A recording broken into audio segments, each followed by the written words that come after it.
The stream is live. Shelby-replacement Majenko service is underway. Playing Nothing on Me by Patrick Patricios.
Adverts are now playing.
Thanks for enduring those ads.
And hello. Right. Hello. Shelby-replacement Majenko service now active. Starting early today, I know, yes. I've done it for two reasons. Number one, so it's a bit closer to Shelby's start time, since I'm taking his slot. But secondly, and most importantly, just to catch Chloe out. She's always there, ready for on the dot of 7 o'clock. I'm early. Right. Hello. Hello to anybody lurking in the corner. Anybody from Shelby's streams, welcome. Right. I'm going to carry on with what I was doing on Thursday, which is MFM hard drive and MFM emulator stuff. I've been doing a bit of work on that program that I started writing the end of my last stream, and I've completely rewritten the whole thing from scratch again. And this time it actually works. I can take a logic analyzer trace, and which button do I want? That button there. I can take a logic analyzer trace and run it through my program, and it gives me real output. It's not quite right yet, and I need to make a few changes to it, and I need to work out why it's not quite right. Hey MJ, how you doing? Hello Australia.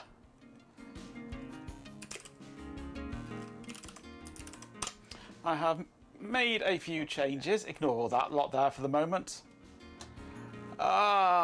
We now have it reading in the timestamps as before, and I've got it calculating the clock with an upper bound of 270 nanoseconds, but it takes the clock now and it drifts the clock towards where it should be, rather than just having a steady 250 nanosecond tick.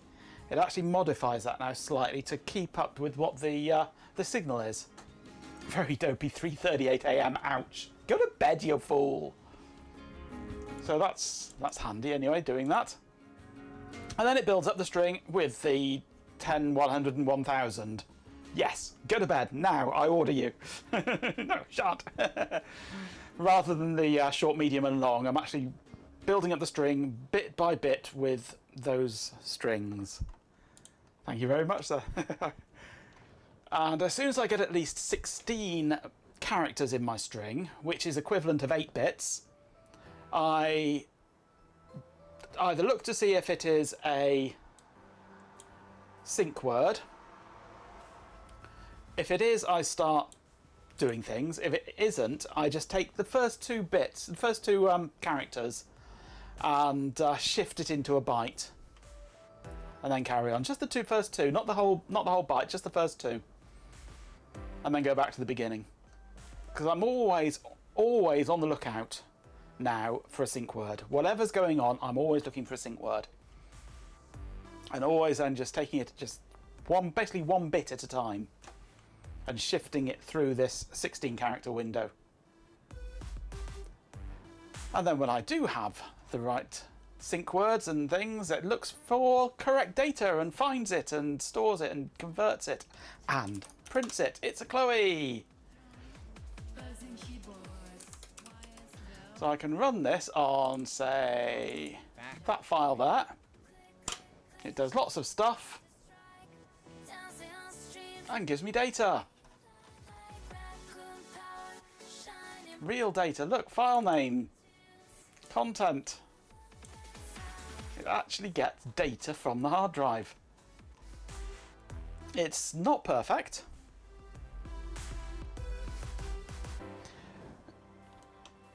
For every header block, it gets the track number, the head number, the sector number. Perfect. Calculates the checksum. Perfect. Works fine. The checksums all match and everything. For data blocks, it can't calculate the checksum. It should be FFFF on this sector. It's actually EFC4 is what I calculated, and it says no. So something is wrong with my checksum calculations.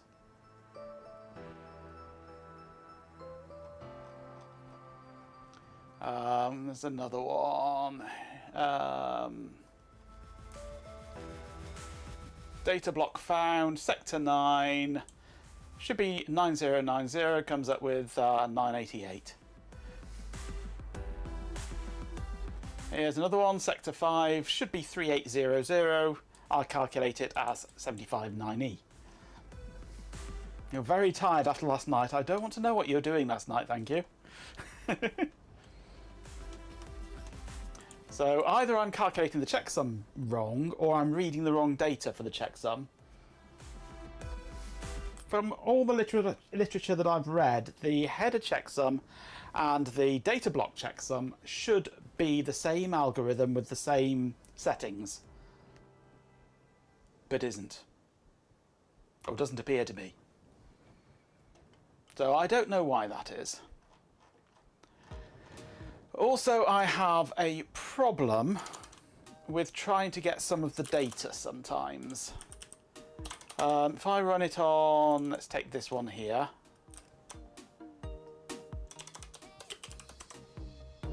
Uh, 152.623. Sometimes it can't get the sector data. These ones are all E. It's never managed to find that sector. The only way I've managed to get it to read a whole track is to reread the same track about 50, 100 times. Read the track for a good second, and it might then actually get all the data. But just reading through the track once, it doesn't. Which I'm pretty sure is just a timing error. Brennan lost her internet after an upgrade, so he drove the 80 miles to her. PlusNet have upgraded her from FTTC to FTTP. OpenReach's subcontractor came out, drilled a hole, installed the fibre, put ONT on the wall. ONT is flashing PON, not trying to authenticate with network. Told her it was the WAN port of her on her PlusNet router. Signed off the job. Which means the VDSL is dead. And left her with no internet. How nice. Well, we know the disk is not good. But reading the same track repeatedly over and over again in one big block gets me the data. But just reading through it once or just twice and I lose some sectors. Which means something is unable to read all the time. Because you've checked it, she's been able to go to PlusNet with diag info, yep. And she has an engineer coming on Monday, yep. Sounds very familiar.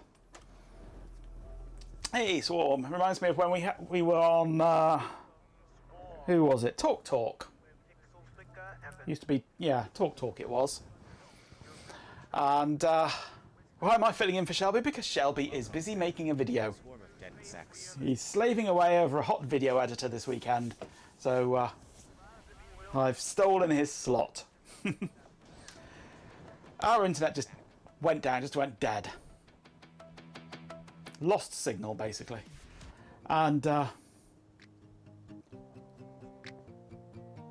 strange hot chili coffee. No, with cider. So I got on to Talk. They tried to talk me through unplugging extensions and plugging the router into the master socket and all the basic numpty things. So I tell them that the fault is a break in the cable 250 meters down the road. Because that's how far the echo test that I performed on the line with my test equipment tells me where the break in the cable is. Get an engineer out there to fix it. Welcome back. Oh, if the engineer comes out and it turns out that it's a fault on your premises, we'll charge you for it. Fine, go for it. Engineer turns up, tests the socket. Oh, must be a break in the cable about 200 odd meters down the road. Let me just go down there. But it took a good 3 hours of phone calls to get to that stage. Yeah. Because they wouldn't believe that I had a clue what I was talking about and that I knew more than the person on the end of the bloody phone. Still, we got there in the end. The joys of ADSL, yeah. You drive to pick up another guest dog. Another. Are you running a kennels there, Swarm? Right, I know that I can't comment because I do the same with my brother's dog, but. Shelby with hot chili coffee. Yeah, he drinks weird coffee. He's American. Americans drink strange coffee. Yes. Hey, Switchgear, how you doing? Main thing is to get to level 2-3 engineer. Ideally, if you can. That takes time and patience. Yeah, no signal talking. If it's your equipment, you will be charged. Yes, we didn't arrange an engineer because it will cost you if it's your equipment. Get an actual BAT engineer. He confirms what he said. There is no sync on this line. The actual fault? Probably somebody had unplugged it at the cab. More than likely. Unplugged the wrong cable. That's what usually happens.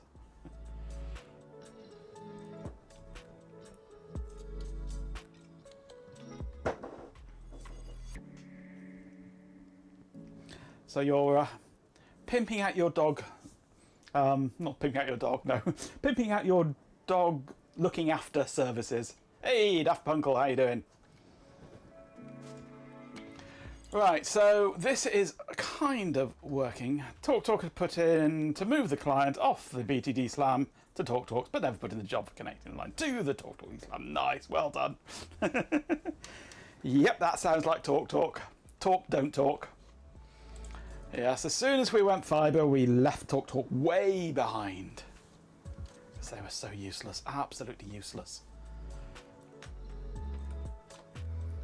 Right, so yes, let's do some more traces with the old logic analyzer, shall we? I also want to examine this drive to find out whether or not I have fried that logic chip on it. Because if I have, I shall add one to my next Mouser order. We attended new business premises today where the telcos had a new landline and broadband are in. I dropped by and found no dial tone or service in the property. Of course not. That would be too sensible. Right, get my trusty little DS logic analyzer.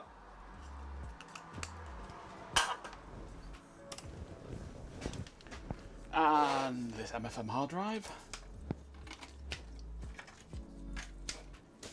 Reconnect the probes that I disconnected the other day.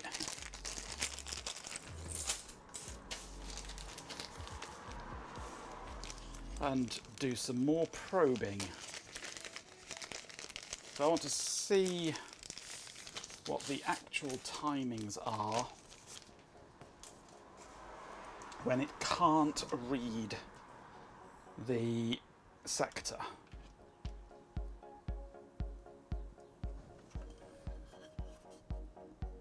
Fire or no fire? Hopefully no fire. I have ordered a fire extinguisher. And it was supposed to arrive today, but it hasn't. Mind you, it is coming with every, so yeah, it could be a month before it arrives. Yeah. Okay, so clips.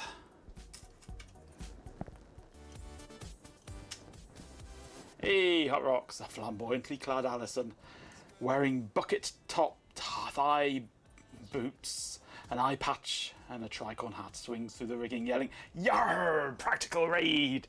Piratical raid, me pretties! Arr! Yarr! Hot Rocks! OB Hot Rocks!" Enjoy the classic Rose 2 and the Shelby-replacement Majenko service. Right, so this is a grey one. Let's put this on here. And I want the positive read data. One modification I do want to make actually to my program is to have both the positive and negative read data signals going into it and summing them, or inverting and summing, to ensure that I get a perfectly clean signal. Right, I need to add, in that case, the second one. theoretical way. Yo ho ho! Drive for checksums. Let's have this one as a green one, I think. Which goes onto this wire here, I think.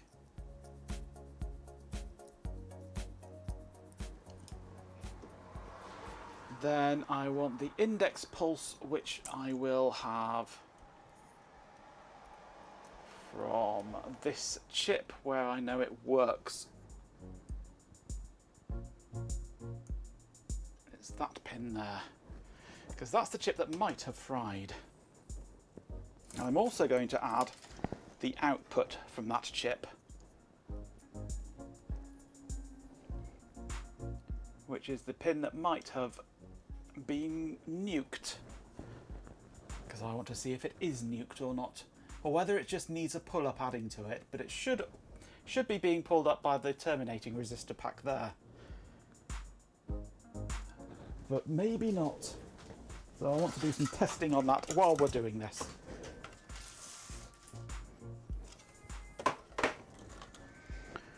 Get my non-exploding power supply.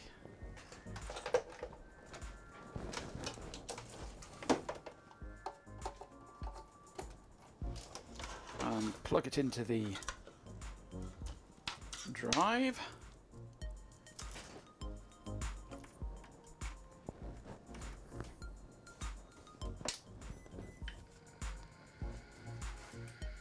And it spins up. I shall load up DSVU.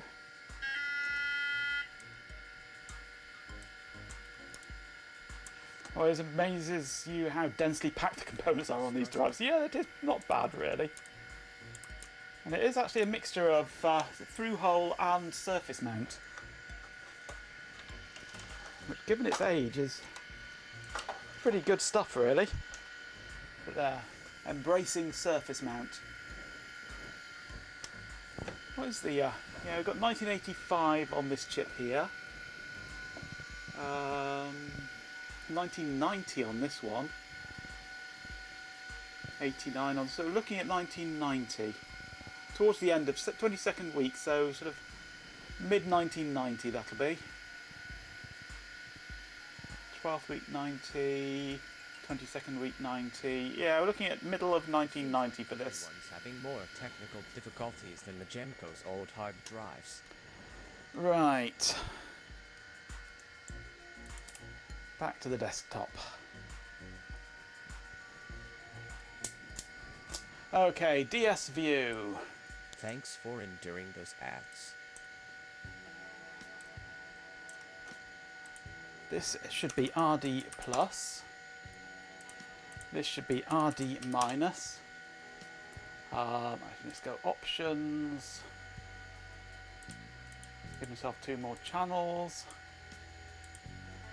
Index and slash index. Let's have that one as a rising pulse. 20 megahertz for 20 milliseconds gives me just 1 track read, I hope.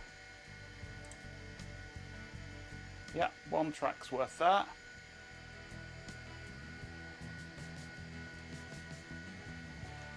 We get that index pulse, we don't get its mirror image on there though.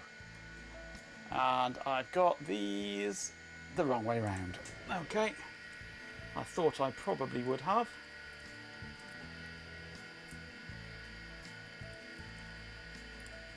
Because I always do.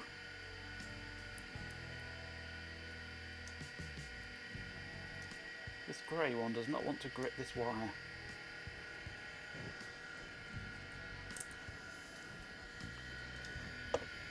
Grey clip seems to go in too far and just won't grip wire.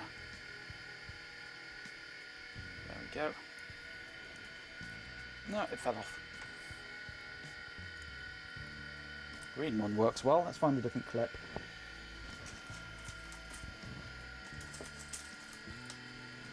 I've ordered a new batch of these clips off AliExpress. They're incredibly cheap rubbish things. So I've ordered another 12 spare clips. They're useful little clips to have. Hey, Dopaz. That's better. These are pulsing in the right direction now. We get nothing on here though.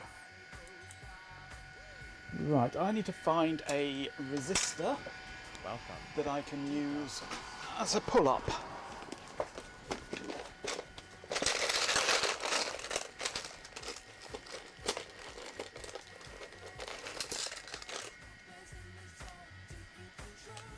Here's a 10k. Right, I'm going to connect this between I hope everyone's doing well except the bot. Fucking clankers, yeah. If I were to add this into this pin just here, I know you can't see it, and bring it down to the 5 volt of the chip and run it again. Ah, we do get an inverse, so it's not being pulled up by the terminating resistors. That's good. That is good. That means I haven't fried it. That fire on Thursday did not fry the drive. You've paid yourself, fated, some invoices and the VAT return, and now you feel a little broke. Well, the business may be a little more broke, but you're a little better off because you've just been paid. It's your payday, yes. Go out and celebrate. We can even see the propagation delay of, if it would stop zooming in randomly, propagation delay of that NOT gate, or NAND gate rather.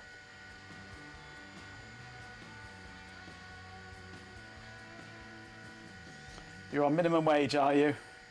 You poor things, more than I get paid.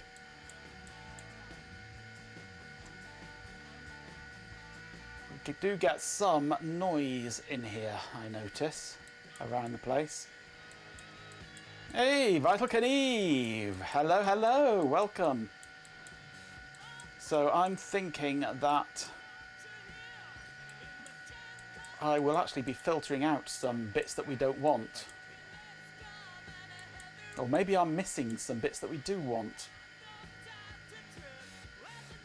Now that is far too long.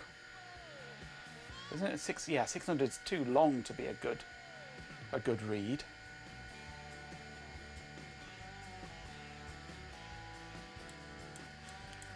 But if I take both of these signals, invert the bottom one, add them together.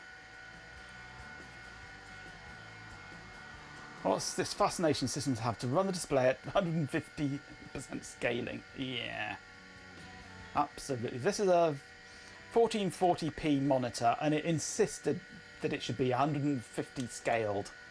No, I put in a high-res big monitor because I want the space, you stupid operating system. Put it back on 100%. But small text, I don't care. If I want anything bigger, I scale it manually. Right, so I'm going to save this one, or export it actually, as a CSV. And this has, I'll call this dual trace. So do I. Multiple pairs. Yeah, 100% is 100% for a reason. Pine door shot. Yeah, those two.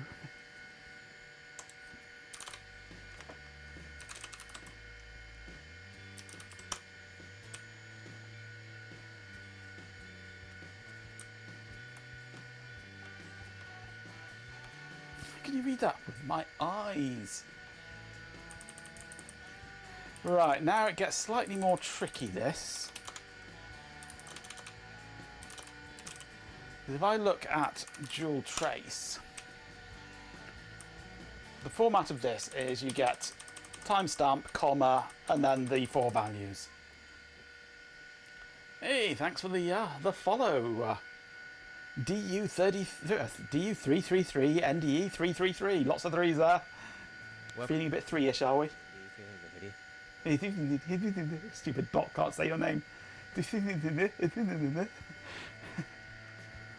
Sounds like Bruce Forsyth. Welcome to the madhouse. If you're wondering what we're up to, we're analysing an MFM hard drive with a view to creating an MFM emulator.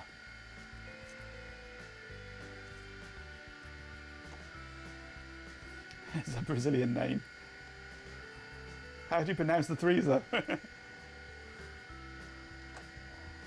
Do tres andi tres or something?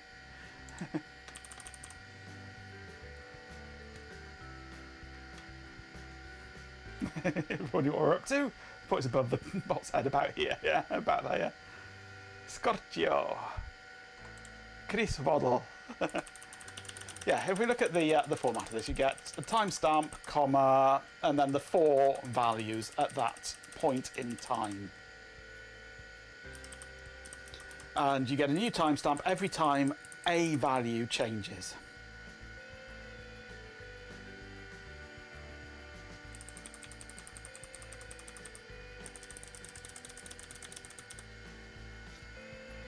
Pronounced crocodile.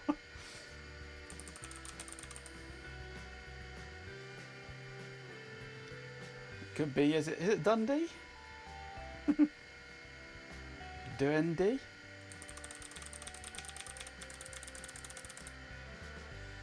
Just your screwy mind, and it is very screwy.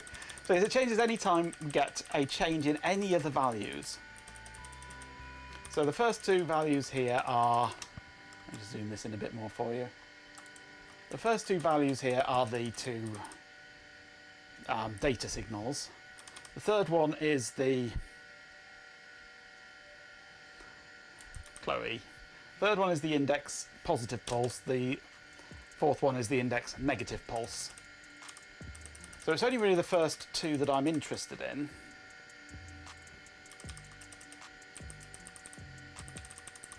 But what we get, I'll just bring up the trace again. Actually, it's not so bad at this resolution, because they are synchronized at this resolution. If I were sampling at a higher frequency, we'd actually get these offset. And actually, if I take it to, say, 100 megahertz and do a trace, no, 125. Oh, they are very, very well synchronized, actually, aren't they?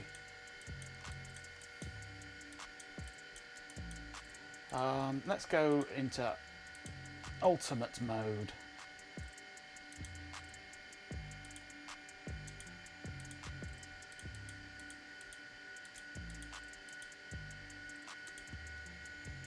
At a gigahertz sample rate. Boom.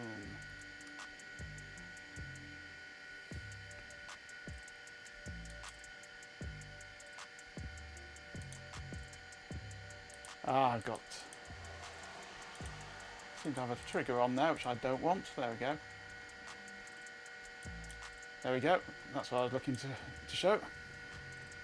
Saw some furniture with that Canada-specific Robertson screw whilst in Nova Scotia. Weird. Weird. If you've eaten and you're still hungry, eat more then. Big out. It's Saturday, eat. The Canadian square drive screw is the only one of truly local technical innovations. So what we'd get here actually is, instead of sort of going from a 0, 1 changing to a 1, 0, you get a 0, 1, then you get a change to a 0, 0, then a change to a 1, 0. So you get extra steps in there, which I can't handle, or not easily. So instead of going from a 1, 0 to a 0, 1, you go from a 1, 0 to a 0, 0 to a 0, 1, then you'd probably go to a 1, 1, then a 1, 0, and that's double 1 screws with my timing calculations.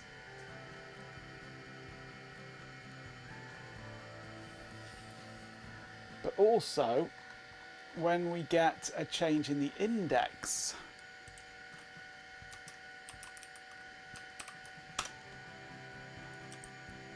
Like here, we get a change in these. You get a new timestamp where the actual data values stay the same. So I'm going to have to be doing some filtering.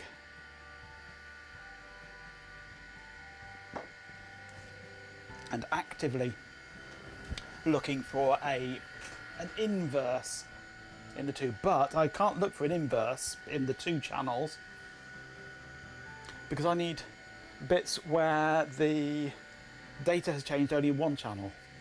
Hey, it's pissing it down outside now. Nice. Excellent. Some proper rain. I might even have to go and close the window in a minute.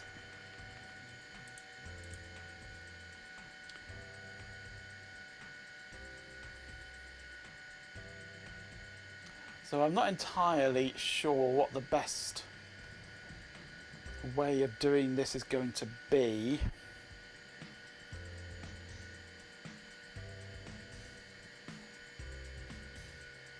Yeah, 29 degrees today. We're about 12 today, I think.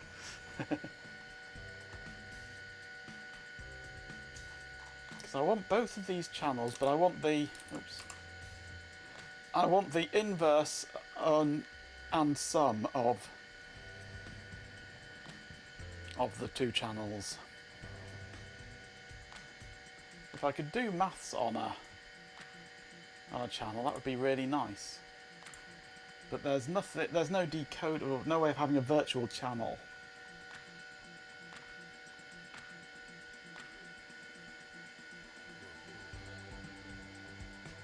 You'd think that they'd have like a simple mathematics decoder where you can take two channels and do something to them. But they don't. I think that'd be one of the most simple things that they could implement.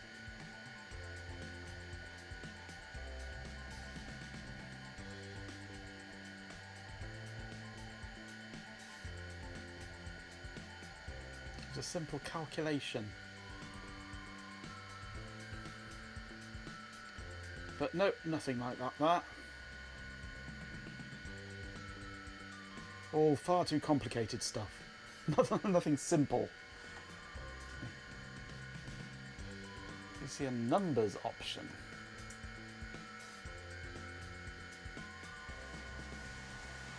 There's numbers and state.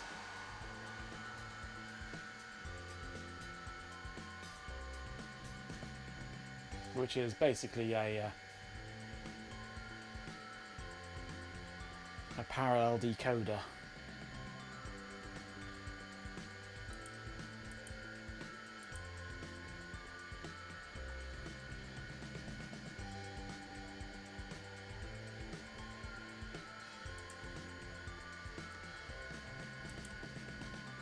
For decoding multiple bits into a number of some form, so no. A, X or not B. Basically, yeah.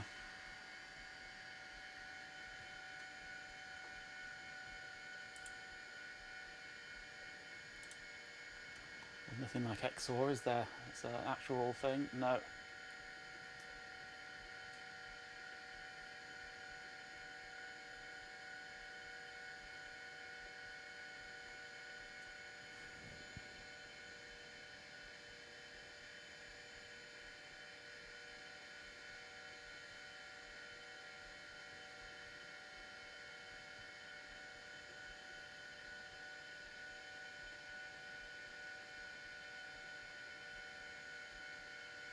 No, nothing in that. That's a shame.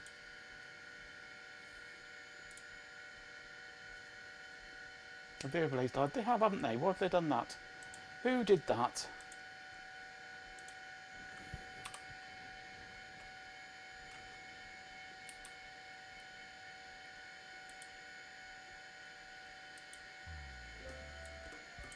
Which one of you did that?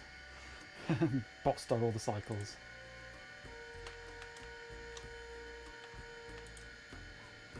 I mean, I can cut out the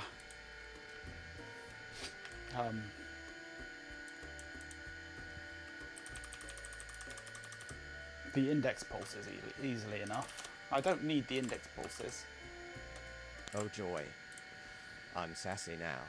Let's see how long that lasts Go back before to Majenko shuts me down. Dream mode, and we'll just have the two channels. Window by Quinker's Morier. Don't expect me to be nice. Go back to 20 milliseconds at 20 megahertz, which should give us a pretty clean and well synchronized signal, and that pretty much gets around the problem. So I'll export this one as dual trace, which should then only ever give me alternating pairs.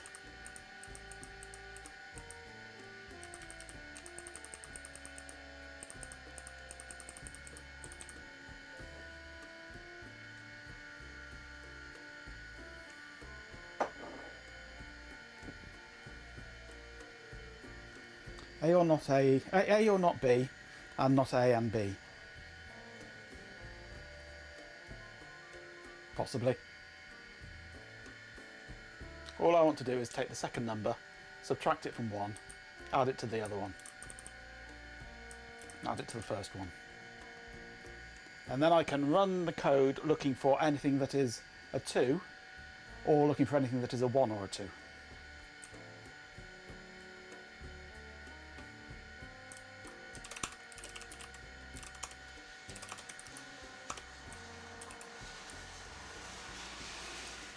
So when I'm reading, Ads are now playing. I am currently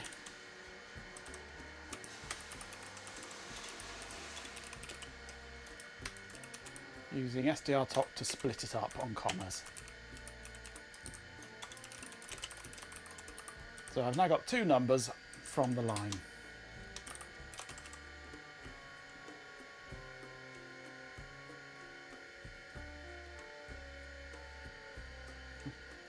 Ready ads. Swarm.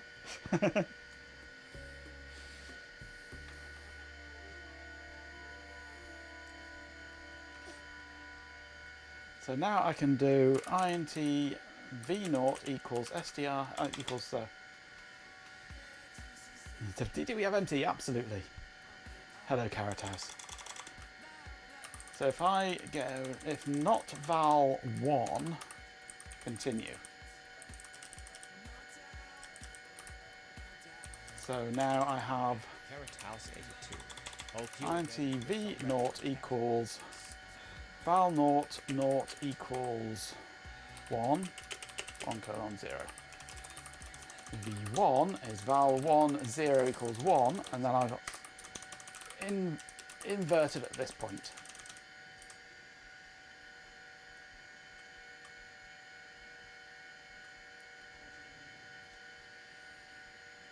We are close to, we've got the T's, certainly one of the T's. Okay, so I've got two values, one which is the inverse of the second channel.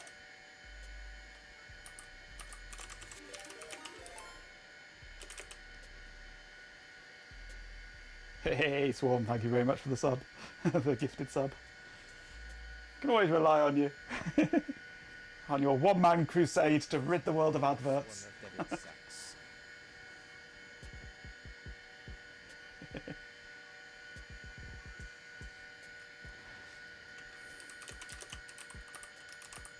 Okay, so V is going to either be a 0 if there is nothing happening, a 1 if one of the two channels has gone high, or a 2 if both of the channels have gone high. So if V is then a 0, nothing is happening, so we'll continue.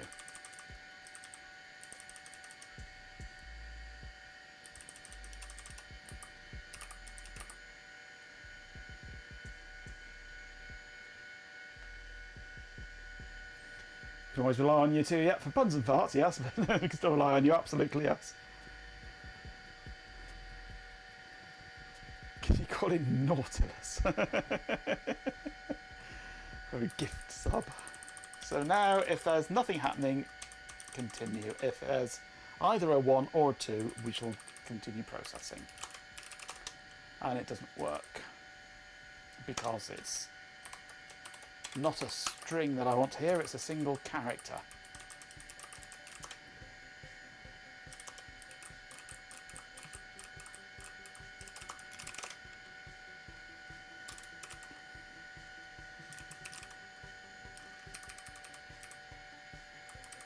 Let's get this wide enough to see. No. Okay, run that and we get absolute... Oh no, we do get something. I was saying we get absolutely nothing, but we got one sector there.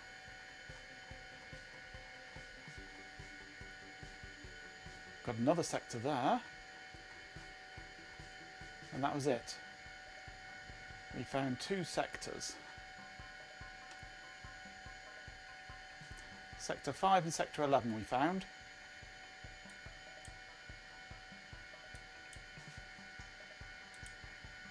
Now what happens if I cut it down to only... Fits tonight's piratical theme, indeed it does. To only where we get a 2.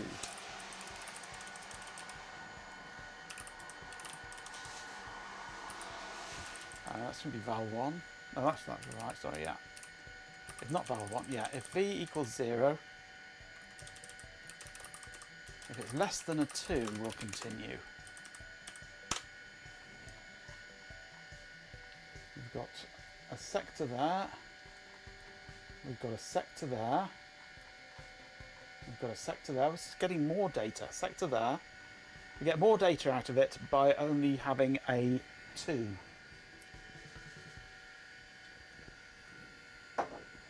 Right. So if they're both active at once, we get more data. It's about sector 7G.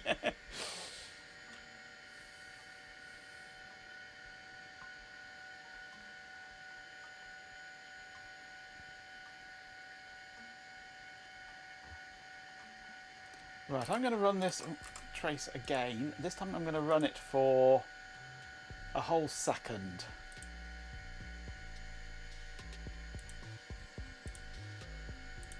And save it. No, I don't want to save it, I want to export it.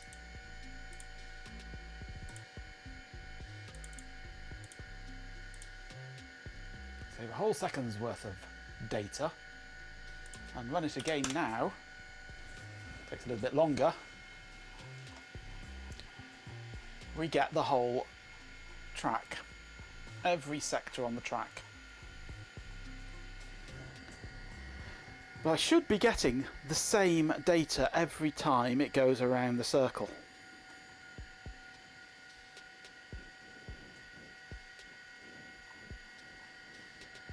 There's a sector 1C6, but you really don't want to go there, no. But we're still getting bad checksums on every sector.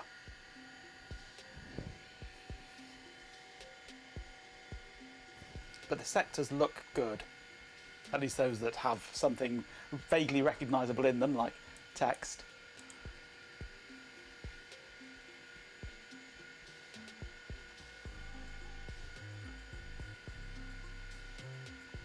So we're obviously reading the data, but I have to read multiple times before I can see a whole track's worth.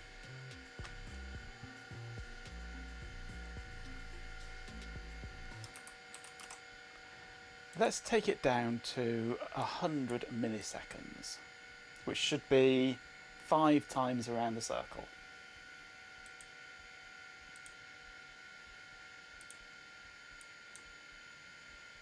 See what we get then.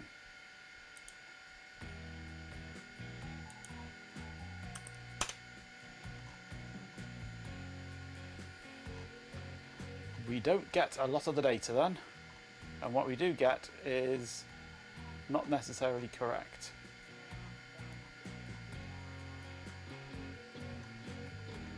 Because we're getting stuff repeated.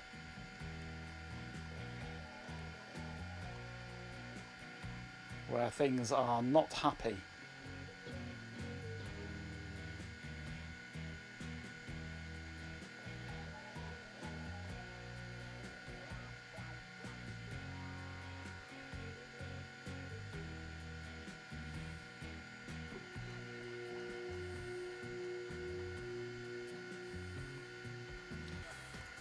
Hey, RF. Welcome. Well, I don't know that we need to average the results at all. We just need to read multiple times for it to get the data correctly.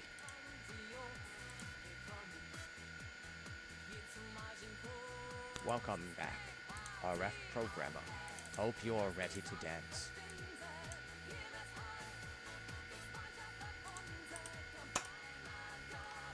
At half a second, we start seeing more like what I would expect, except we appear to... Is that a repeated? No, that is a different... That's a different sector we've got there, isn't it? It just happens to start the same.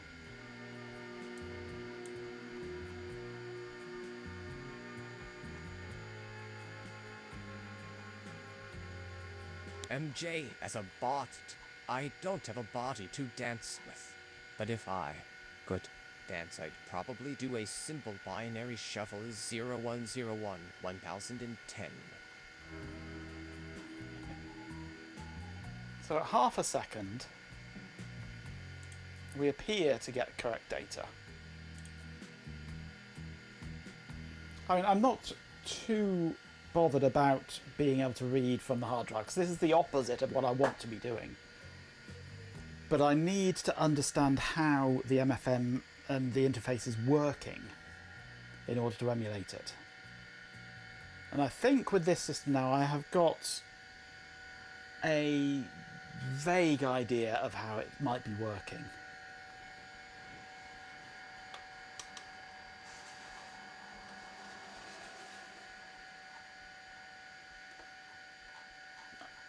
What I'm more concerned with at the moment is checksums.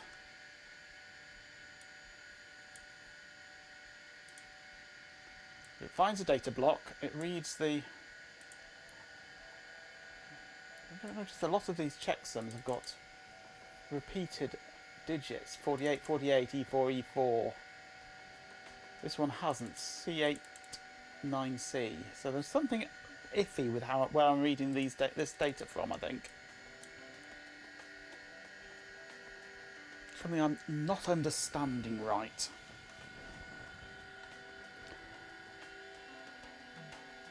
Because this is a typical block. We find a sync, recognise it as a header block,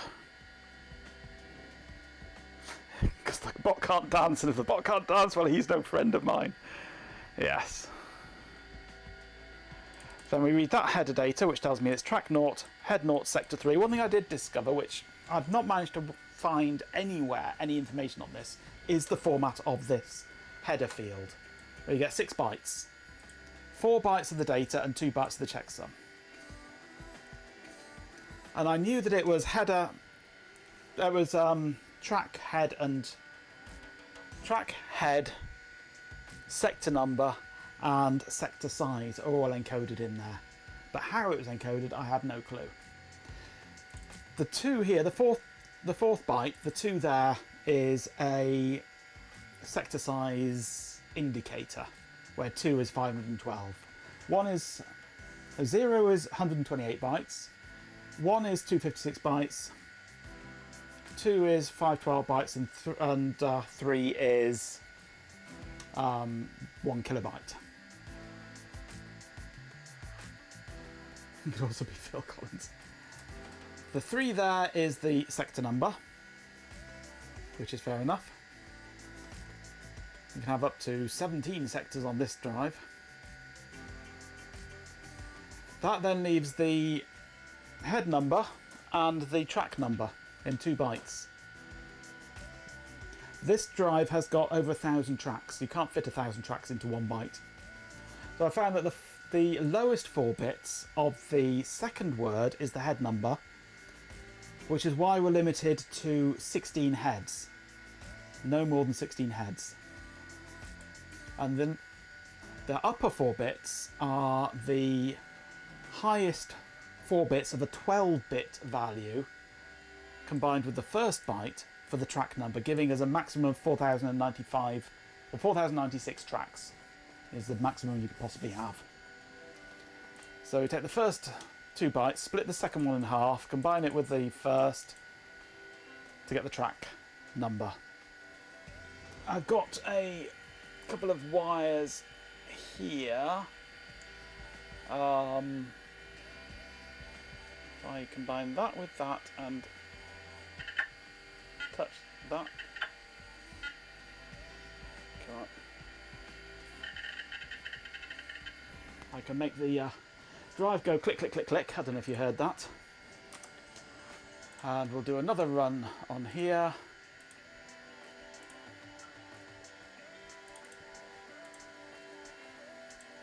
Export it. And run that again. We get different data now. Pure garbage, this. But now we're getting... let's find something decent. There we go. Header data 0520 0B 02.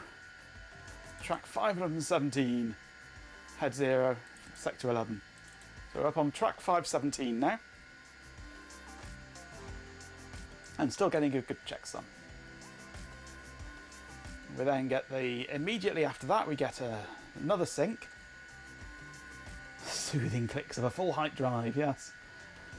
Maybe I should do a hard drivertron, like the floppy drivertron, the floppytron, but make it a hardertron, using hard drives to play music.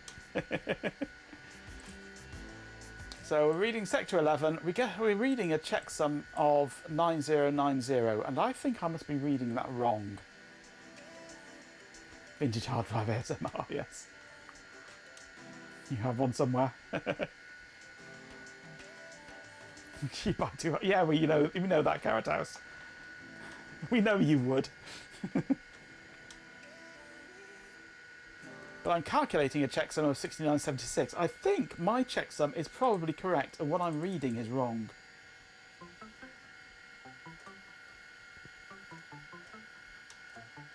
A dead hard drive made into a speaker. Cool.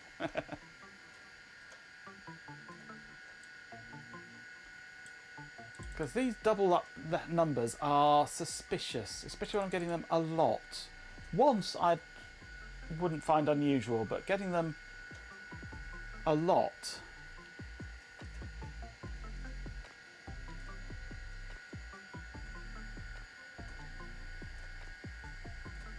It's struggling to find the data, the sync words for the data blocks.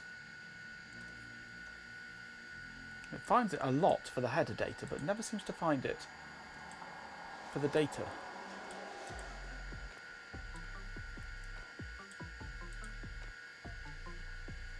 Or we'll be halfway through reading a data block and it'll suddenly find another sync word.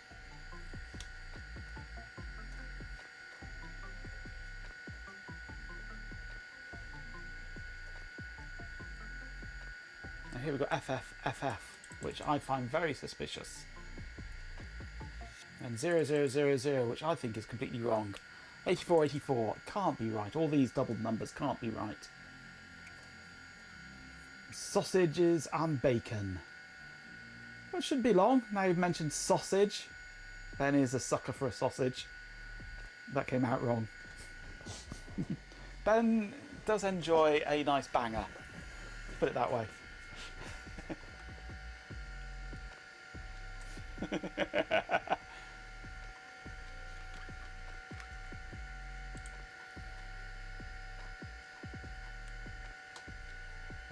Sausage beacon is lit.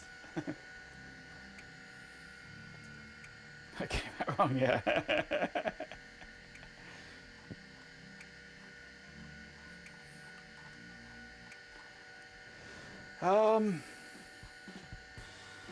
Let me just wind this back to the start of the drive again.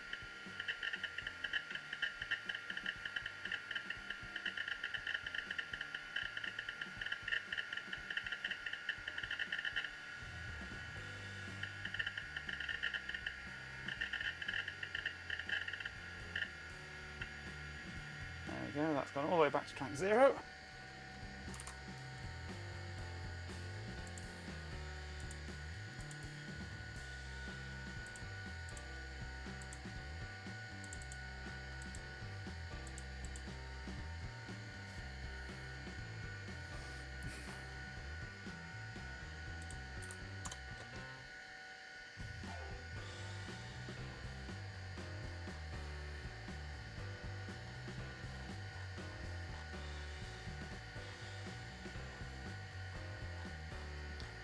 And I think the data that I've read this, I thought it was different data because I wasn't seeing this ATH enabled twice, but I just saw it twice. But I've got a feeling that might be in a different location.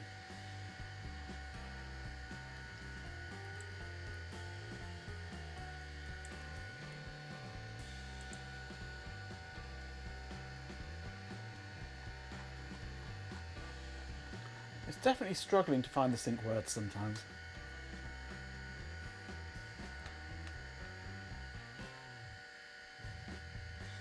So let's have another look at one of these. We find an A1. We identify it as a header block by the first byte after the A1. That's the header data. We decode it fine. Checksum is good. We then immediately get another A1.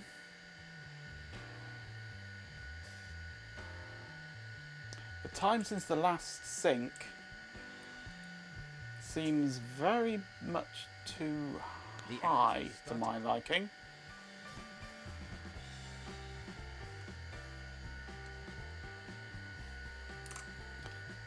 Let's just try adding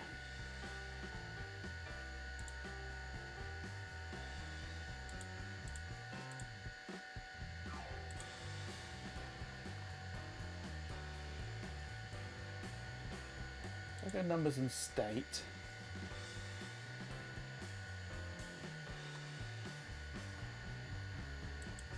No, we need a clock for this.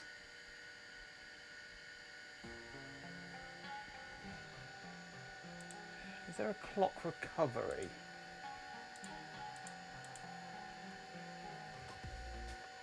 There isn't, is there?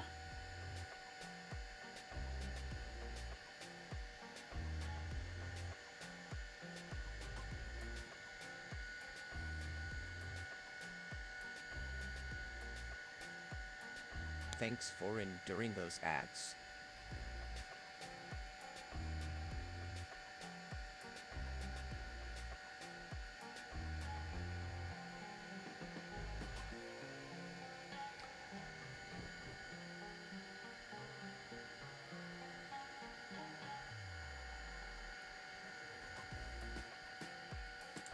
Timing.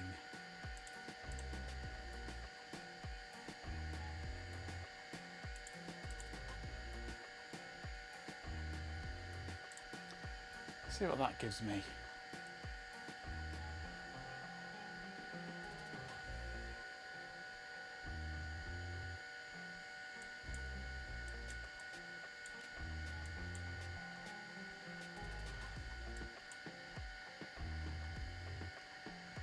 Right, we get numbers now anyway.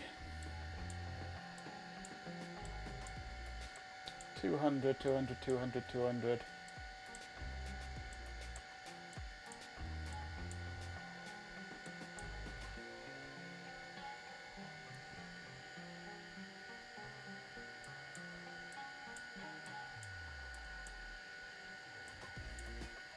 Three, 3, 2, 2.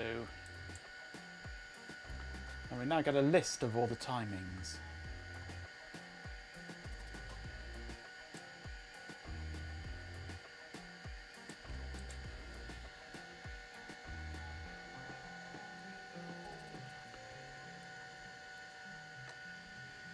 It'd be nice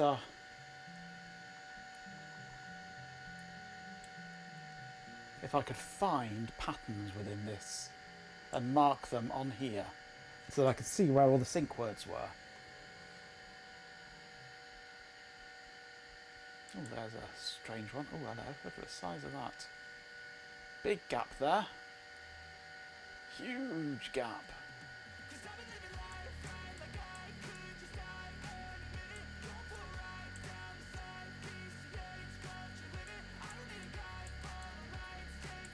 We do get some unfeasibly large gaps. Gaps that shouldn't happen.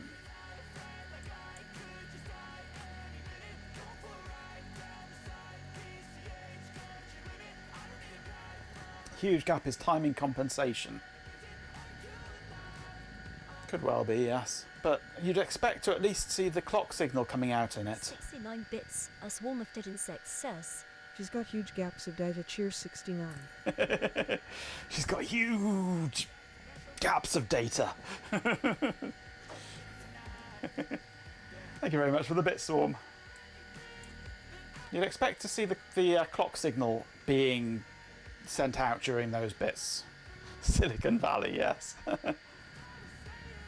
No clock signal in timing compensation since there is no data. But no data, well, no data is 0 though, isn't it? And 0 is including a clock signal in the MFM encoding. Is it not? The clock signal is generated by the drive, isn't it? Not by the, or is it generated by the clock signal generated by the controller while you're writing?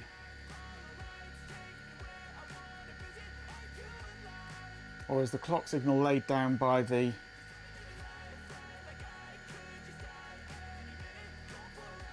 Those gaps don't exist. So you're saying it's my sampling speed is off and missing them. Hey, Raspl. Is it straight from the plate? I'm still not entirely sure how much of it is raw data from the plate and what's created by the drive itself. It probably is coming straight from the plate.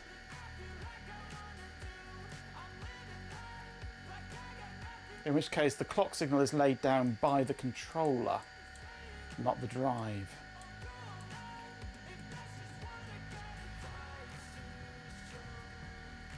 So when I'm reading data from the controller, I will need to be interpreting that clock signal properly.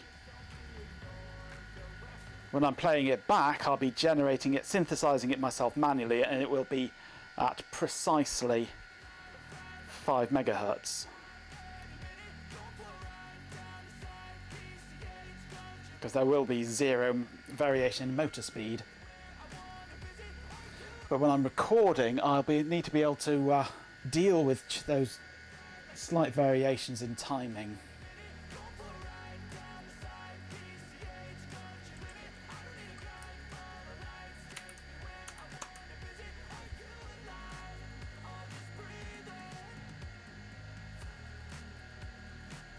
But I'm not seeing anything now that I've done a higher resolution one. Did I just see one then? It's a G-Pin! How you doing, G-Pin? I can't see anything. G-Pin 247.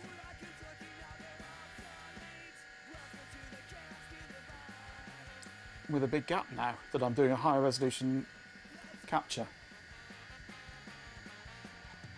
So was it just that I was missing some pulses with my sampling rate? It could be. I was just missing some pulses. If I go to 100 megahertz, it's better.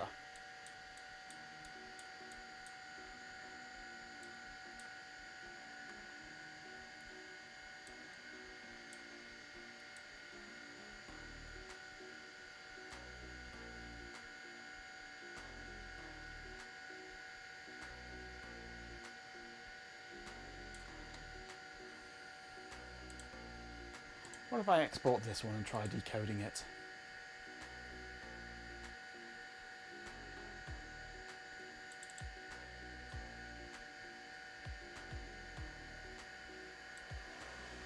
That's the URL that should be taken out the back and shot.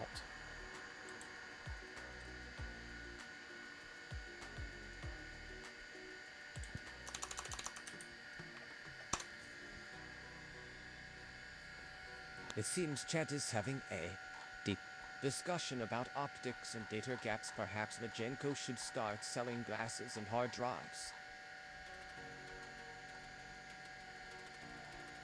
It seems to be finding data easier now. Hey, Neo Dragon! Woohoo! Now we're actually analysing an actual real hard drive. If nothing was written to the platter, then you won't read any pulses. Plus, you should see glitches between sectors. Welcome back, Neo. Yeah. 90. That's what I was thinking, I think, at one point. But my thinking changes so often. Let's set this now down to one single pass. There's one pass around the track at 100 megahertz.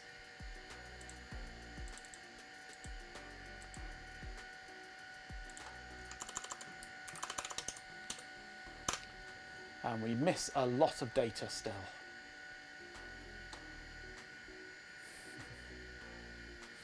An MFM radio just to be awkward, yeah. How close is the drive to the microphone? It's about a metre away. Do you want it closer or further? At the moment it's just sitting there whirring. I'm missing a lot of data still here.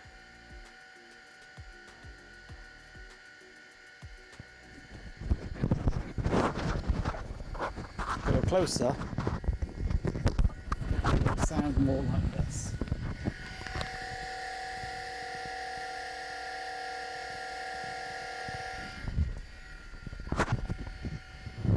Sat there whining just like chat, yes.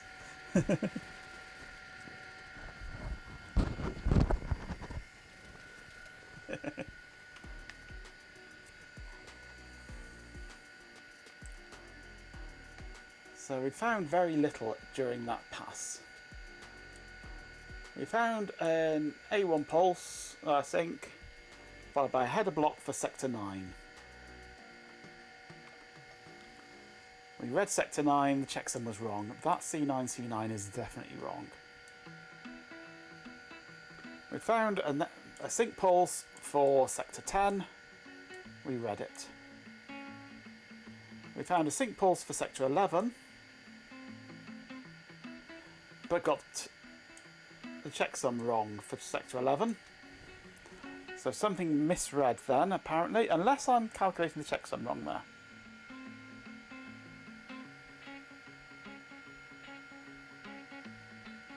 It's worse than 60 Hz light time, yeah.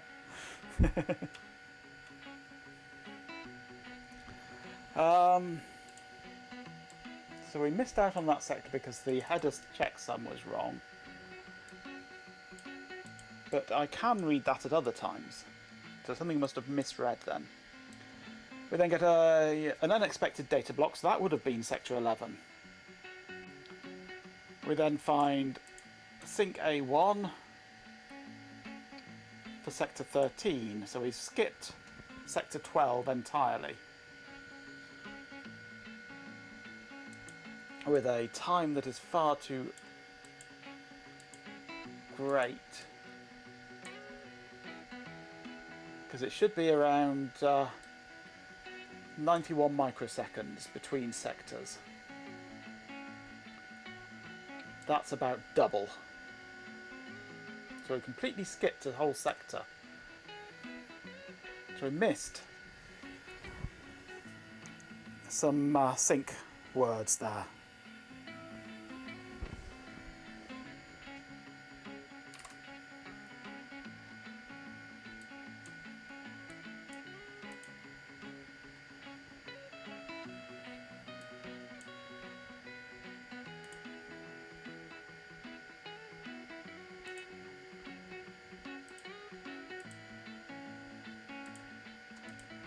So, we're looking for sync words.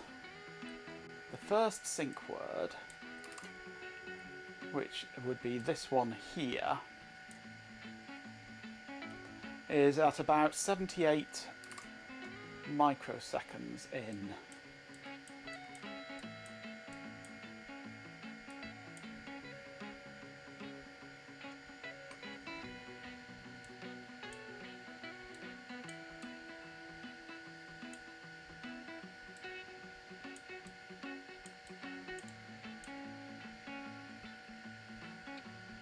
That looks like it there.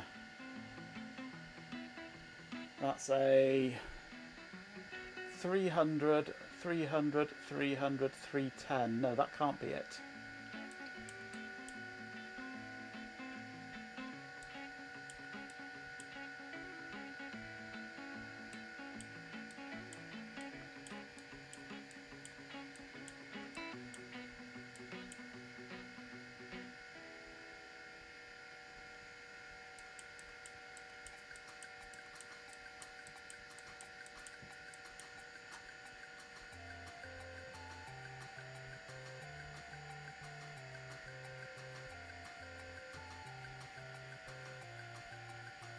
Yeah, I'm already going at 100 megahertz. I can go faster. I can go right up to a gigahertz.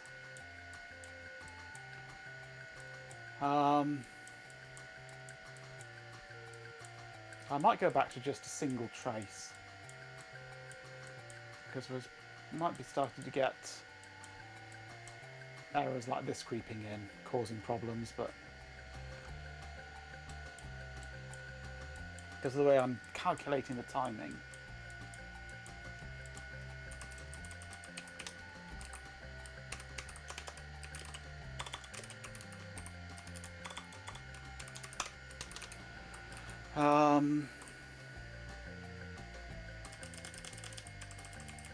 Let's just go for V0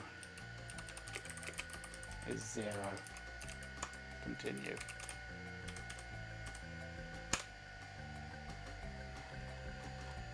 No, we don't get anything at all. Oops. Oh, there we go. We are getting something.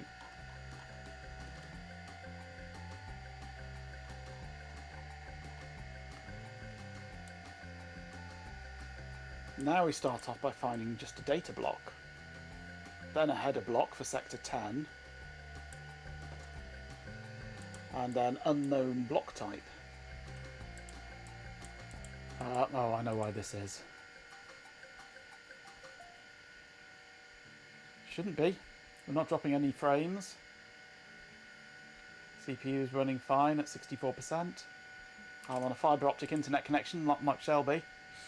So it's probably something between here and Bavaria or wherever you're hiding today. If I take out that channel entirely,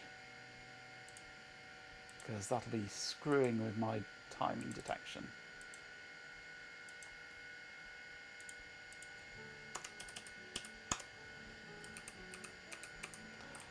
And now I shall take out that, and oops, and that.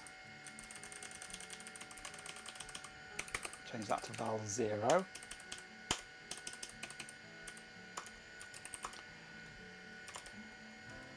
Don't need that line anymore.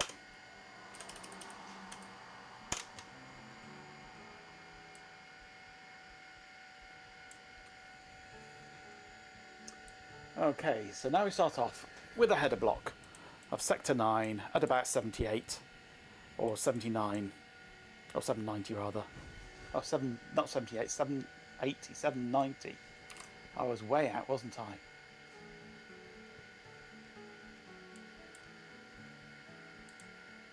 No wonder I couldn't find it. Should be right up here in the 700s, 800s. Should be somewhere around here. Whoa, look at those nice Moai patterns.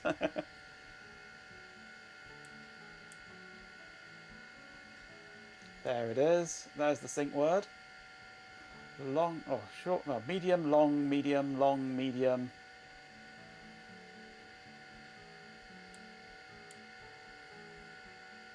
So that's the sync word there.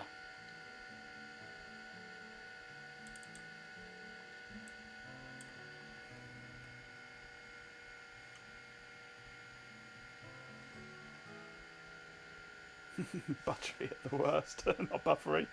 Mostly slicker and snot. Ugh, nice. Then we get the data at... Oh, I've only got the delta, haven't I? So another 41 from there. So that'll be 8:28.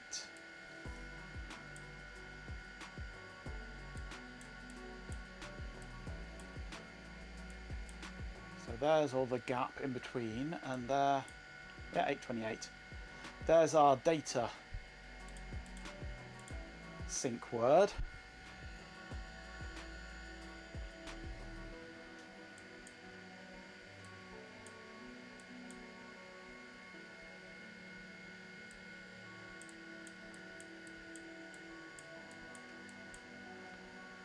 So that's the header to there.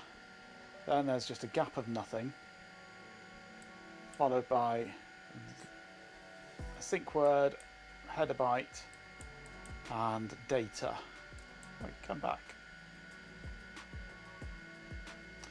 The zoom does like to run away with itself on this program sometimes.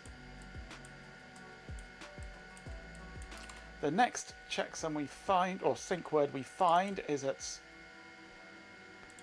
an extra 900 microseconds, which is pretty much spot on. So not far off a millisecond, so that'll be at about 1.7.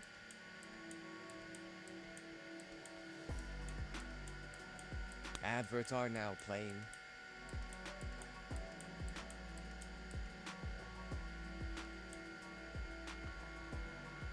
There it is.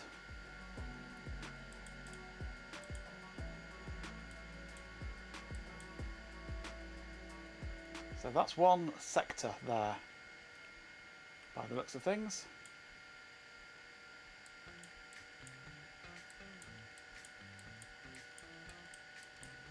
It'd be really nice if I could decode these values in here.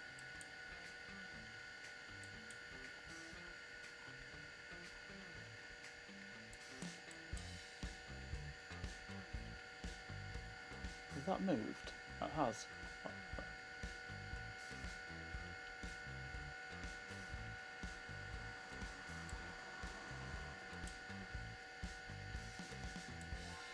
That should be there. There's the sync word. There's the row of nothingness between the two.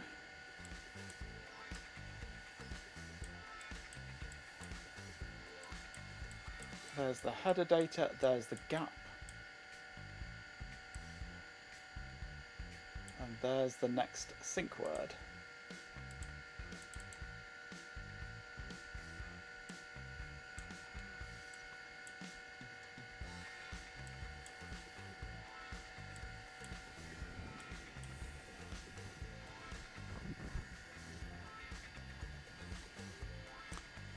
Yeah, that's for an ancient version of Pulse View, which no longer works. It's bit rotted. It relies on change, or there have been changes to the Python API that just break it. Complains about there being no reset function to begin with.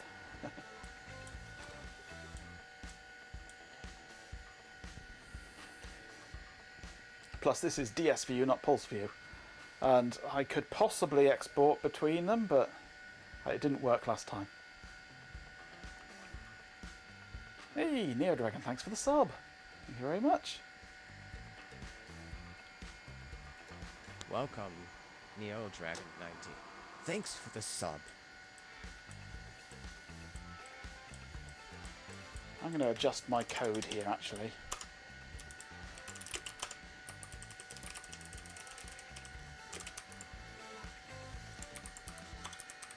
To add an extra value in here of just D, which is the, is it D that I want?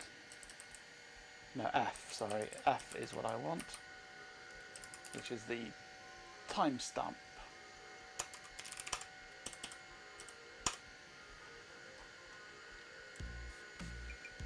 There we go, now it gives me the actual times to find where the sync pulses occur.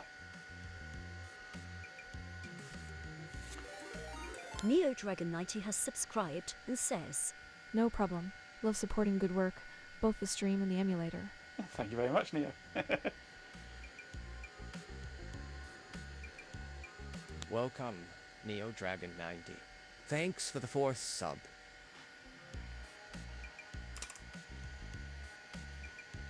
So 1782 is the one that I've already got here, isn't it?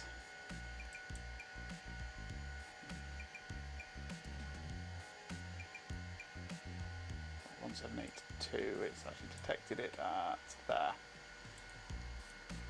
178. 1, 2. There we go. The end of the pulse. 560. So we can add a little bit more on there.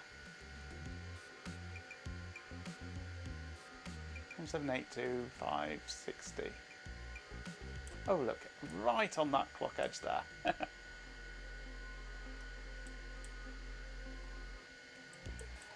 So that's a good way of finding the times. And so now, right, here we go. This is sector 11, and it found the checksum to be bad. So this is at 2693, 620.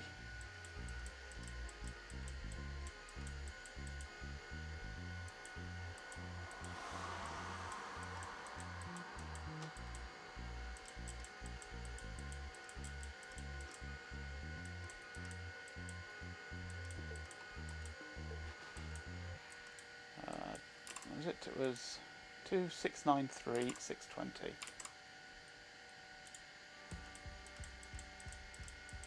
2,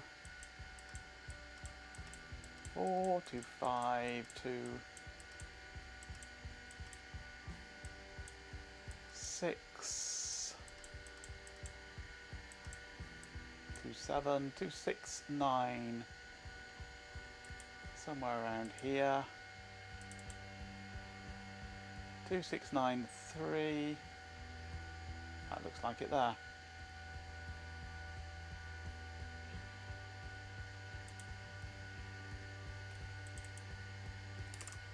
Two 693 620. 2693.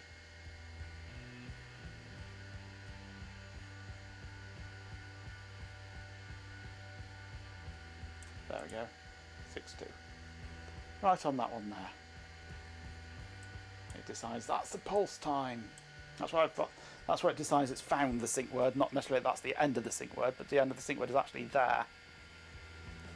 But it has to wait for that pulse to have arrived, so it decides at that point that that's where the pulse is. Right, so it got the checksum wrong here.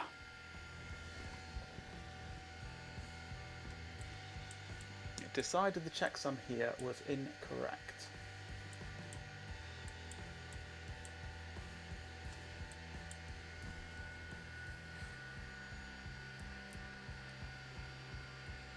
So I don't really want to be manually decoding this by hand for the entire header,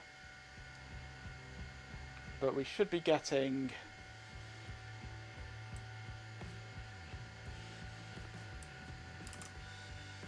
a header block which is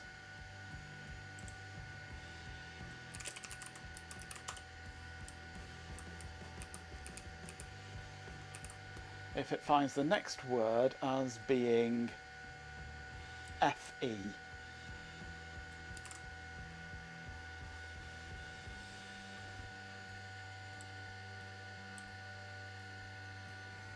So a 1, 0 at this point, isn't it? Where are we decoding? I can't remember which way round this goes.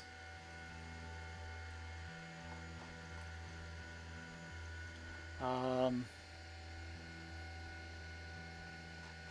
I've got a decode function here, haven't I?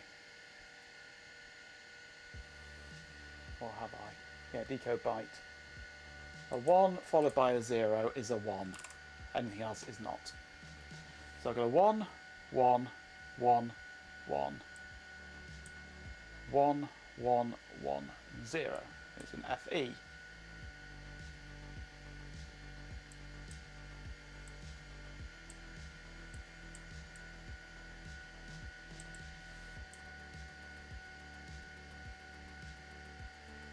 That's then a 0, 1, which is a 0, 0, 1, 0, 1, yeah. So that's the zeros, a whole load of zeros. I'm more interested in what the very end of it is. But for that, really, we need actual pulse widths, don't we?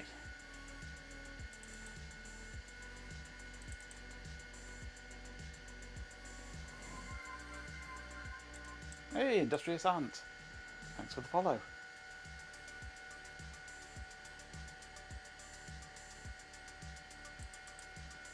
Welcome back, the industrious ant.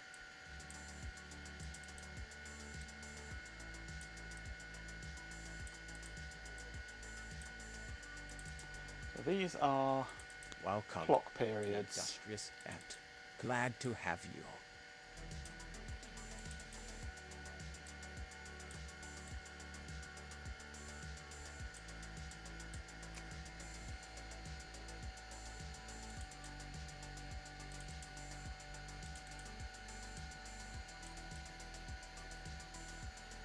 Approximate clock periods anyway.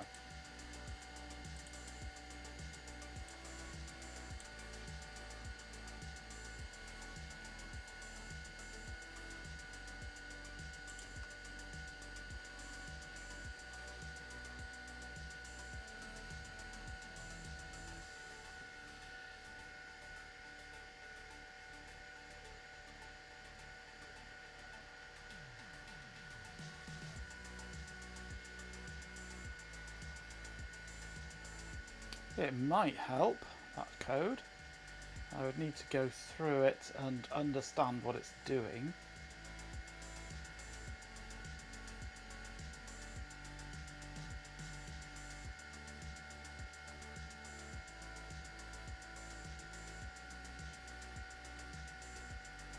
I notice it's doing write byte CA6F, what? Hard-coded CRC, that can't be right.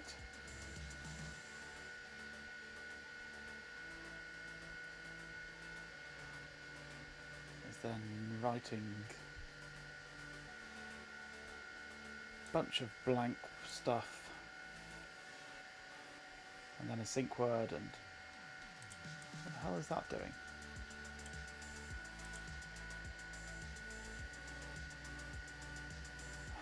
I would have to go through that with a fine-tooth comb to try and work out what the hell it's doing.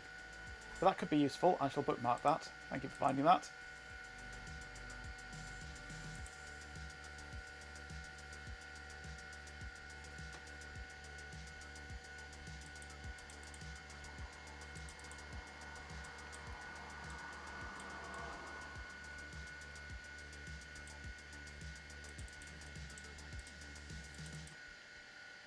Come on, just give me a... Have I got... Okay, have I got too many markers? No. Can't have.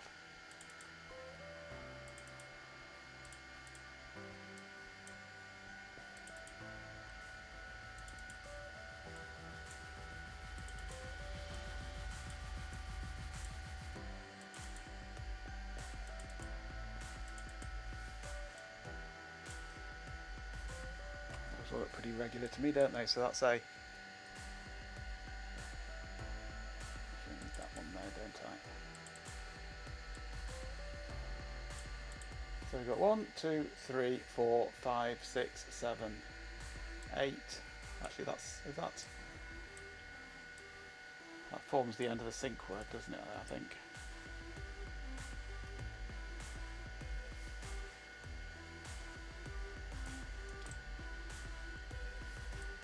So that forms the end of the first byte there that identifies it as a header.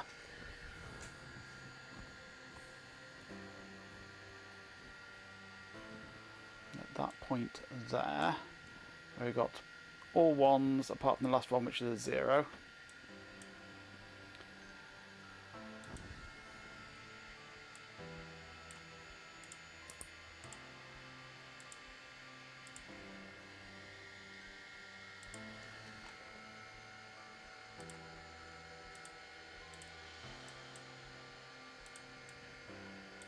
So this is the first byte of the header. 1, 2, 3, 4, 5, 6, 7, 8 of them there are 0. 1, 2, 3, 4, 5, 6, 7, 8 of them there are 0.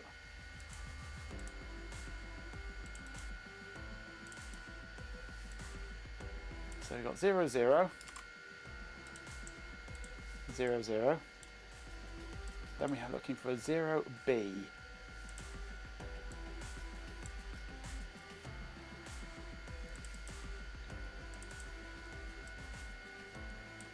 One, two, three.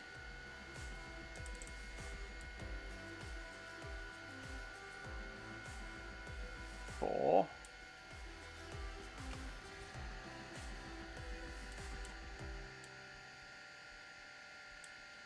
And these are pulses inside it rather than full width, so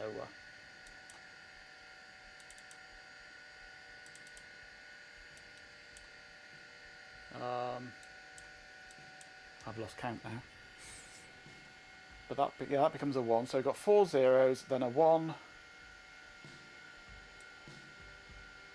So that's sort of inside there, then a 0.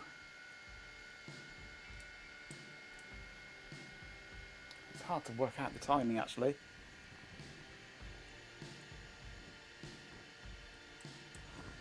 My eyes are going cross now looking at this.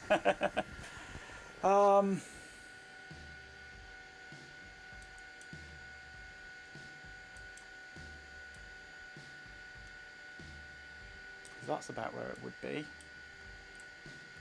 And that sort of appears to be in the middle there, doesn't it? But I suppose that's the right hand edge of the left hand section, isn't it? So that would be filling that whole lot to the middle. So that's a 1. Oh, that's a 1 0. Well, we got 1, 2, 3, 4, 5, 6, 7. That's 8 periods there. So let's take these out. That's the first 0. 2, 3, 4, 5, 6, 7, 8. That's the second 0.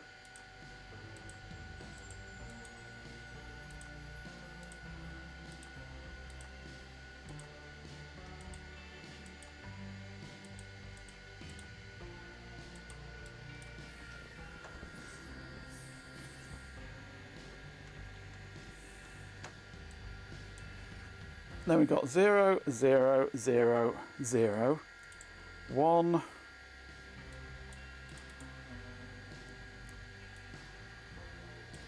0, 1, 1,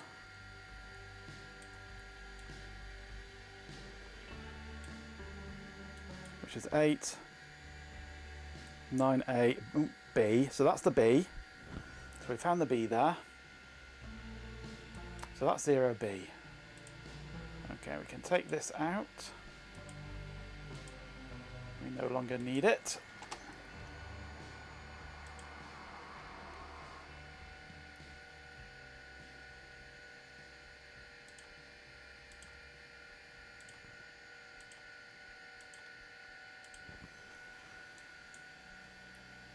So we've got 0, 0, 0B. The next we're looking for is a 0, 2.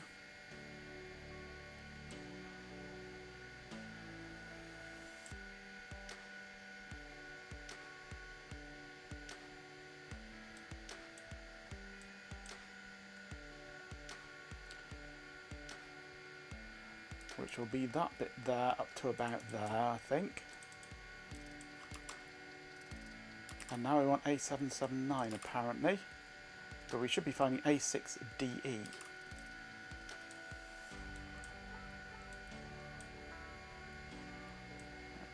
That's approximately a word there.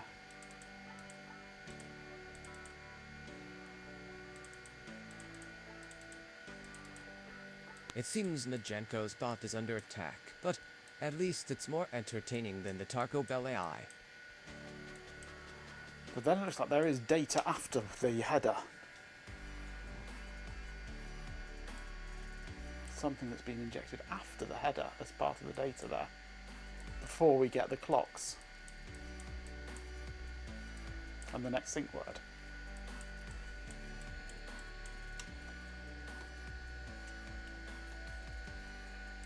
I'm going to make a slight change to my code.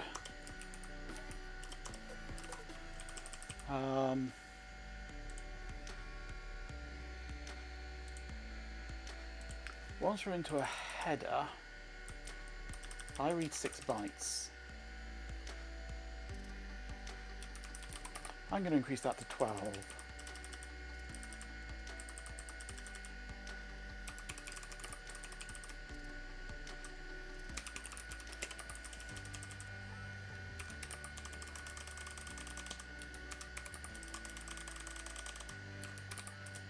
Just out of interest.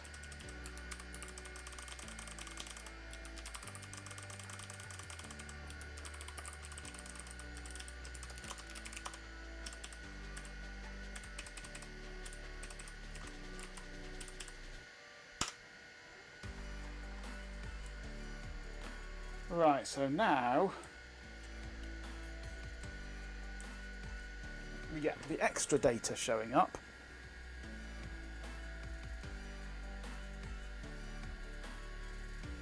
Adverts on. Sector 11 here, yeah. So we're reading that bad. A779 is the basics DE. But then it's followed by 3939, C9, C8, and then the zeros start. And here we got 4E, 4E, 4E, 4E, 40 zeros.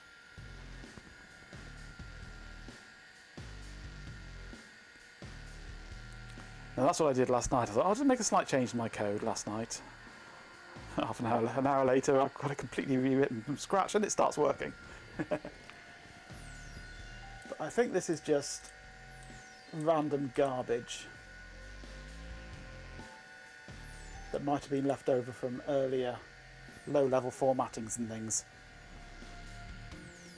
So I think I can ignore that. But why is that coming out? A779. Is it doing it the same every time? Should be.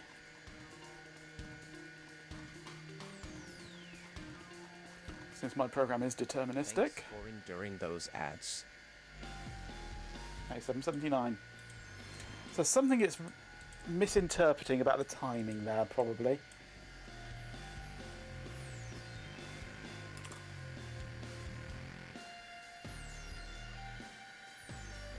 Jokes on Twitch, I'm in the toilet while I was playing the ads.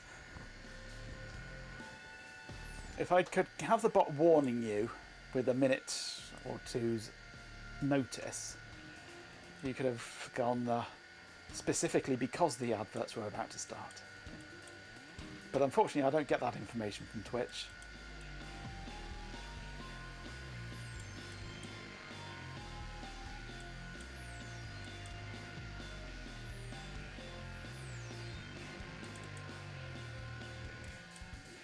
So that's the sync word. So I've got 1, 2, 3, 4, 5, 6.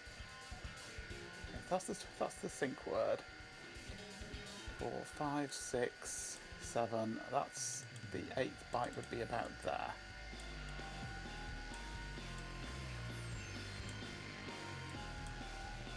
And then we have the garbage.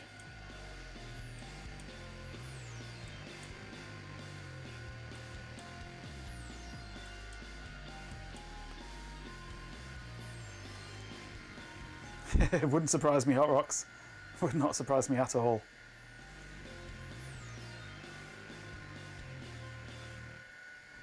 The boss always here, garbage, yes. Trying to manually decode this timing is painful, absolutely painful. Might be easier from...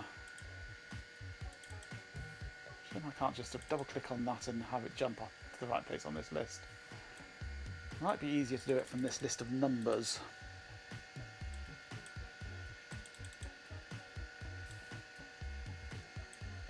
We're at 2.6 milliseconds.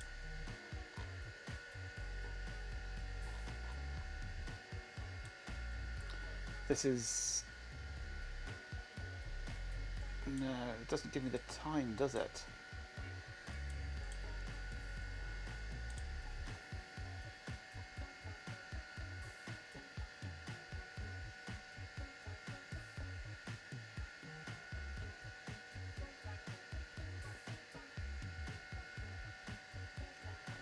Doesn't tell me when these all occurred, just what the entry number is.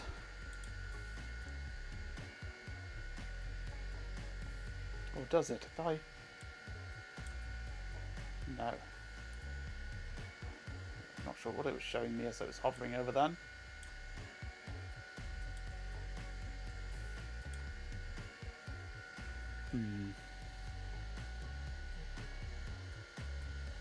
Ooh, a white paper about it could be useful.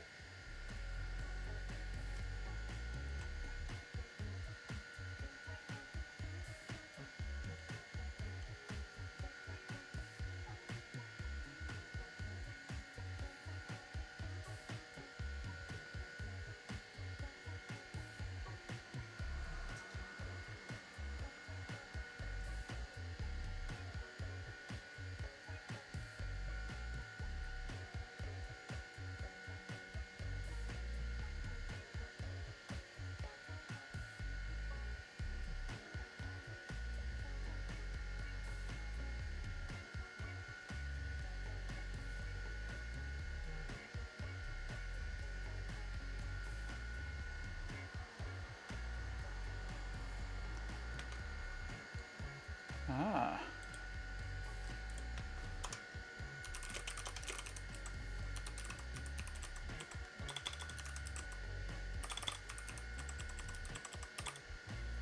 Where did it go?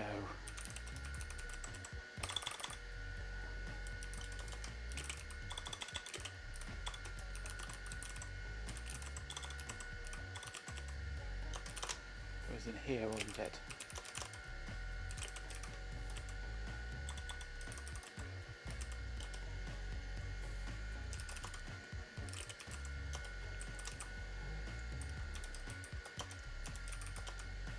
So let's rename.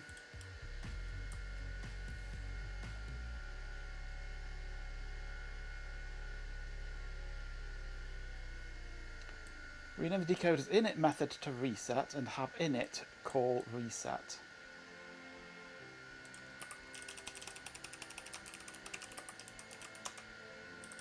And have init call reset. I don't know enough about Python to know quite what he's on about there. Do I then put in decoder.reset into there or something?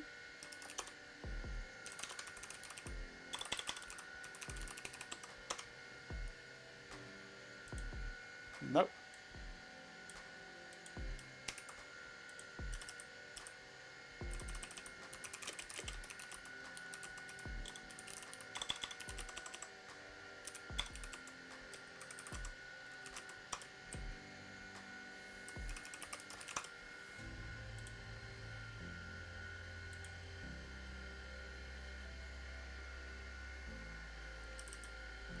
Ah, so you're saying I loathe Python with a passion. So in here, I would go def reset self dot reset.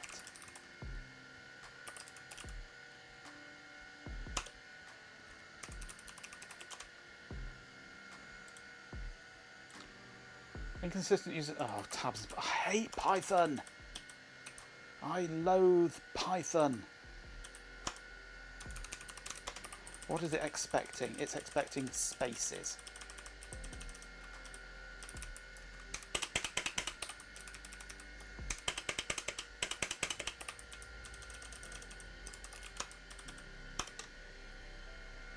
Right.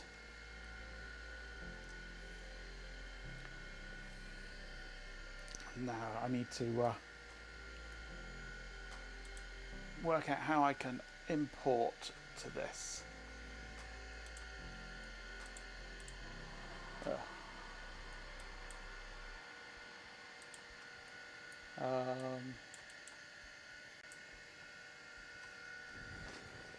Let me turn that hard drive off, it's annoying me. Probably annoying you too. So import comma separated values.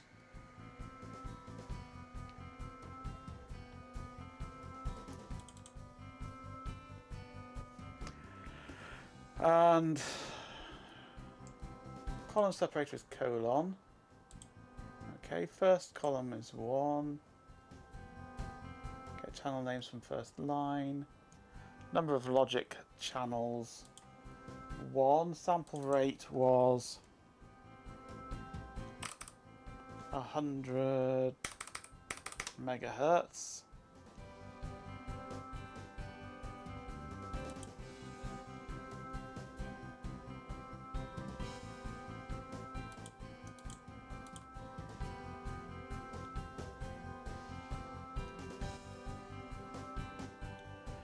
It probably, no, it won't like this at all.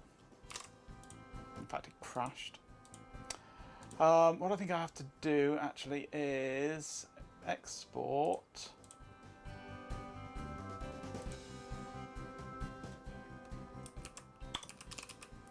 call that data CSV, and original data I shall turn on, not compressed data.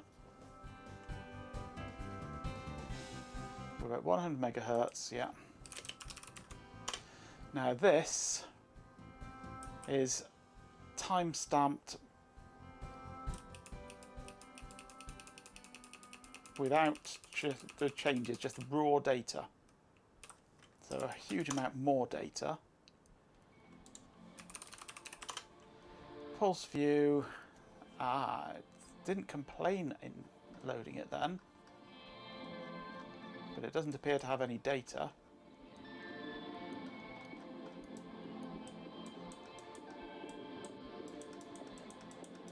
And with that said, we are off in the clouds somewhere. No.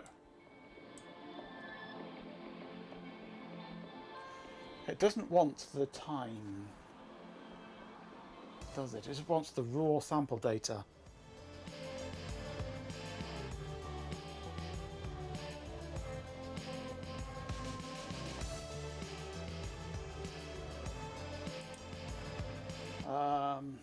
Yeah, I've got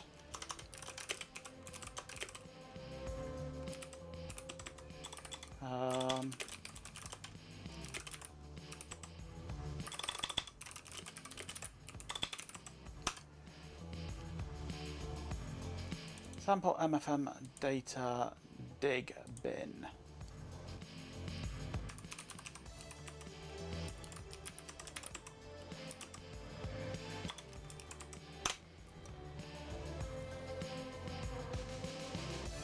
Failed to load the sample data. The sample data is probably for the ancient version and will never work.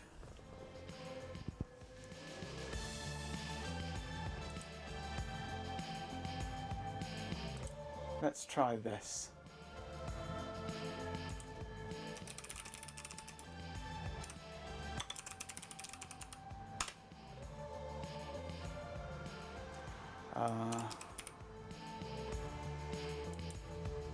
Try it as that.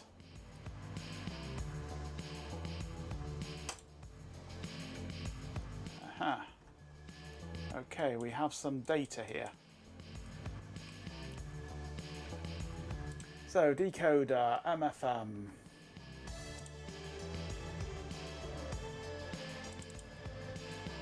There are no channels assigned to this decoder.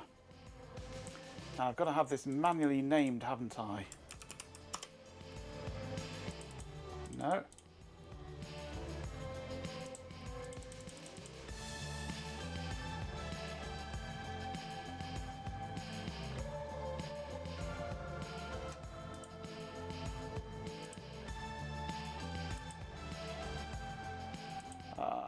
Import raw binary data.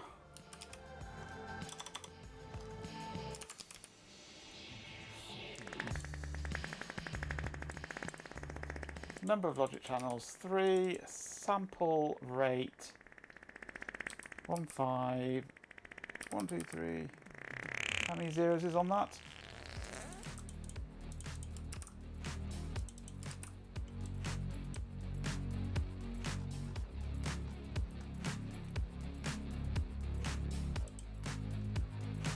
Okay, that's actually giving me something on here now.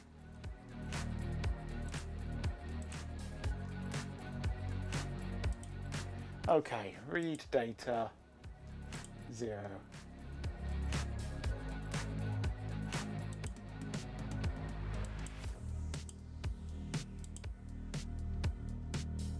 Data rate 2500 or 250, whatever, yeah. LFM encoding.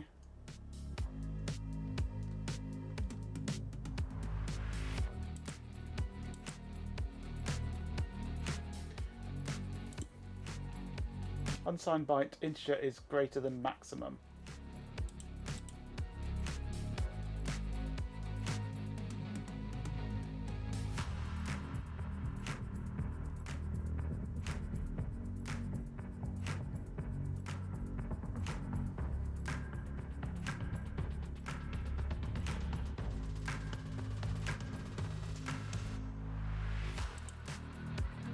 Overflow protocol decoder, MFM-1, unsigned byte integer is greater than maximum. Decoder reported an error.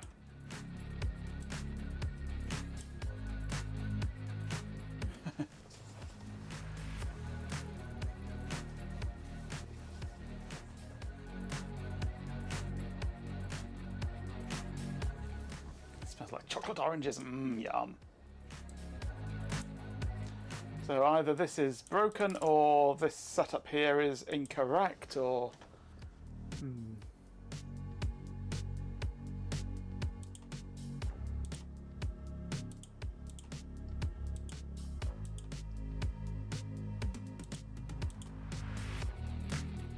FM works. This is the MFM one that I loaded. It says there, MFM. Tells me there's... something happening, but MFM and FMR.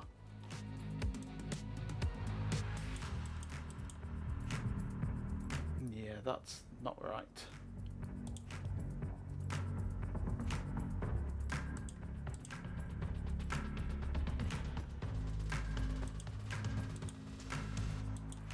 Oh, that's working now on 256. It wasn't before. Right, so I have something happening here.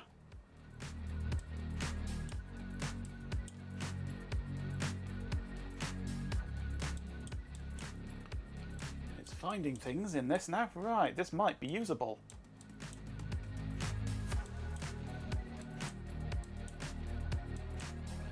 So if I go back to here and remove that one from there because I don't want it now.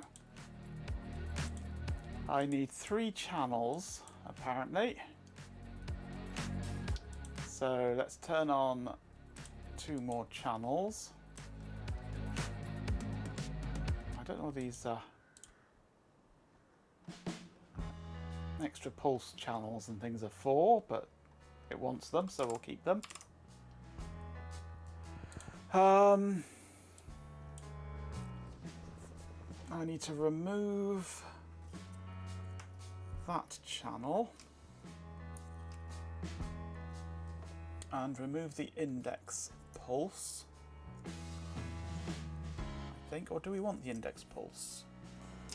Hang on, what does it call these channels? Read data extra pulses and suppress pulses, whatever those are. No idea what those are, so I'll just have them all as empty. Spin up the drive again.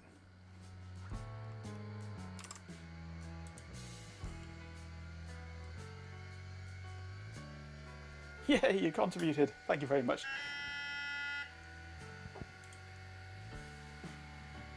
Yeah, I looked at this briefly on Thursday night and saw that A, it was Python, and B, it didn't work, which meant that C, I was never going to touch it. But that was a reasonably easy fix. Hey, thanks for the gifted sub, G-Pen.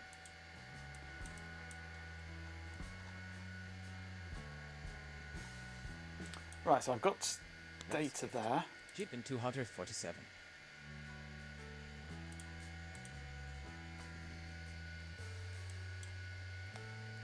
I can either save it as its own internal DSL format, or I can export it as a CSV, original data,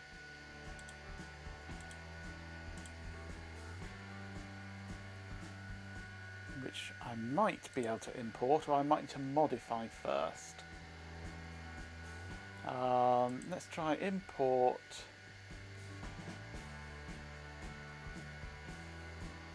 That's export. I want import. Import CSV.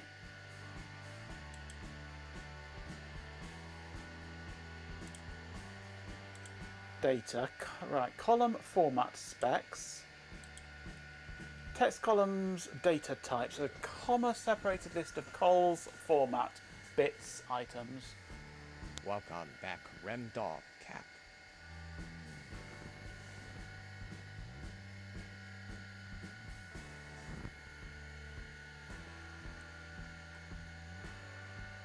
So it'd be a ignore, comma, XOBL.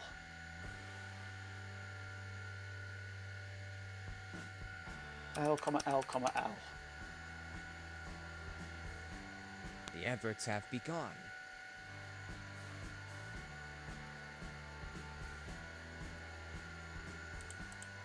Three logic channels.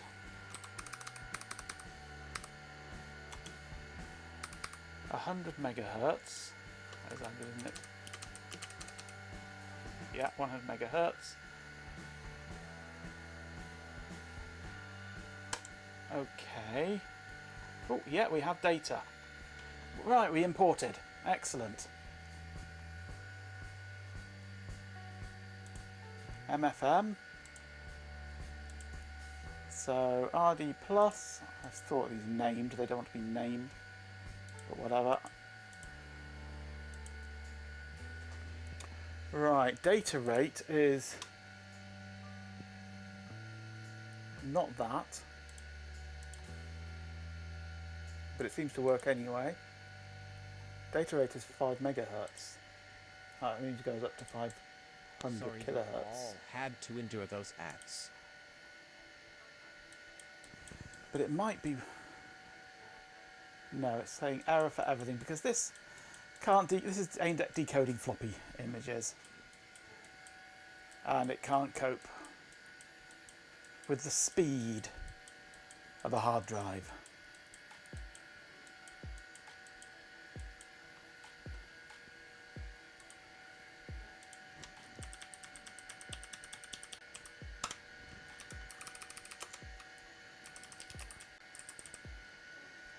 So let's try 5. I'll have to put a 10 in as well.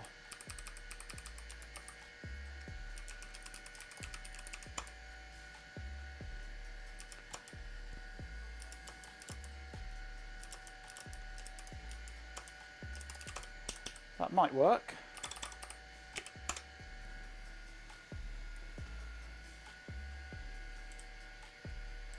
We can now go up to 5 mega. Hey!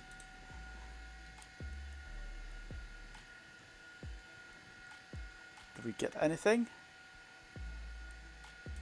Not really, no.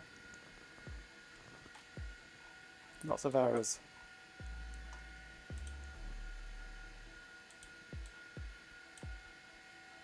Let's go for 10. Nope.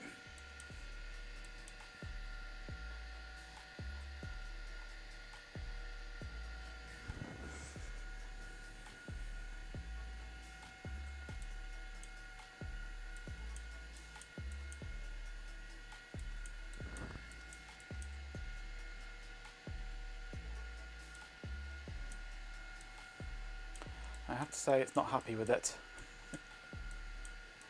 It looked promising, yes, but we might still be able to get it to deal with it because the data's there. It knows how to deal with the data. It's just got to get it right.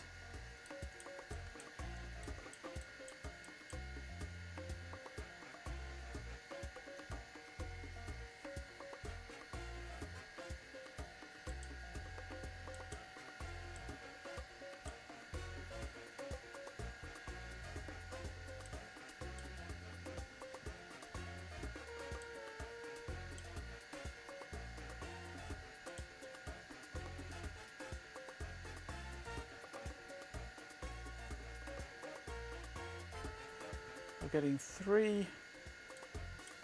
We've got 1, yeah, 1, 2, 1. Yeah, the speed of this is correct.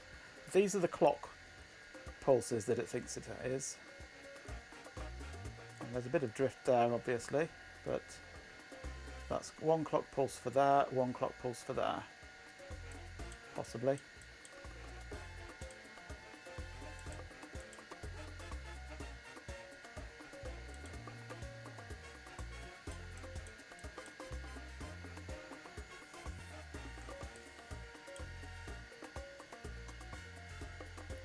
And that's a sync pulse there. It's identified an A1 sync pulse with a clock error, which is a sync pulse. So it's found a sync pulse, it just doesn't know what it is.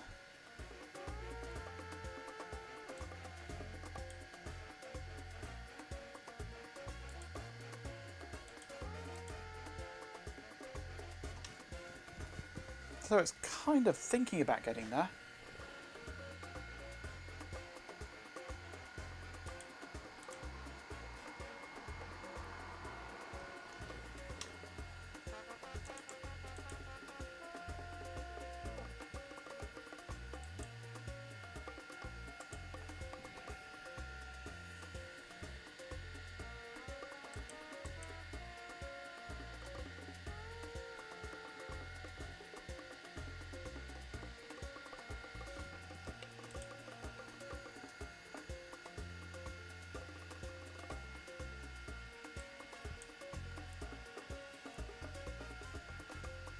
This is identifying clock and data pulses within this, which is wrong, isn't it? Clock data. No, that's right. Yeah, clock data. That's correct.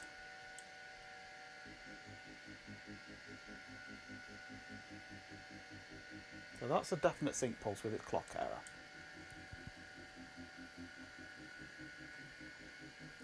But it's not identifying that as the start of a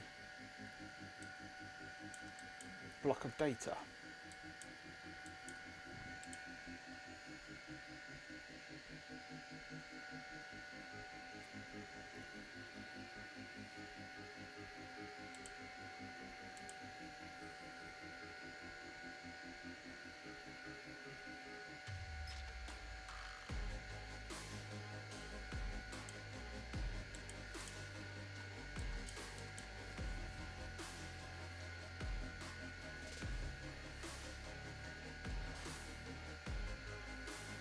So seeing these all in pulses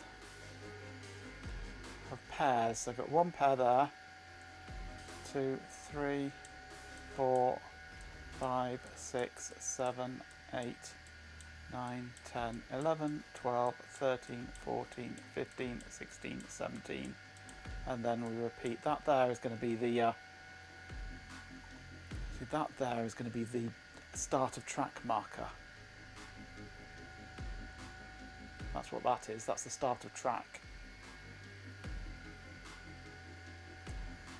So between there and there, we have 1, 2, 3, 4, 5, 6, 7, 8, 9, 10, 11, 12, 13, 14, 15, 16, 17. 17 sectors, which is what we should have. So this is identifying, though not being able to decode, 17 pairs of sync pulses, sync signals.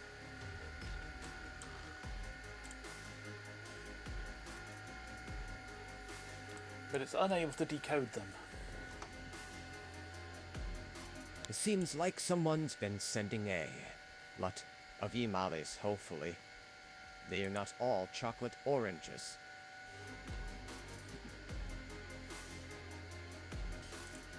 Let's go back to raw binary.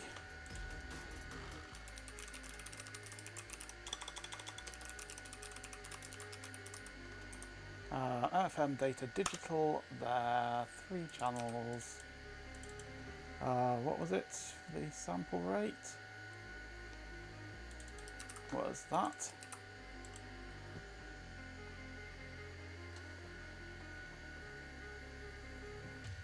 the clock error is intentional. That's how it identifies a sync byte. It's the value A1 encoded with MFM, but with 1 bit of the clock omitted.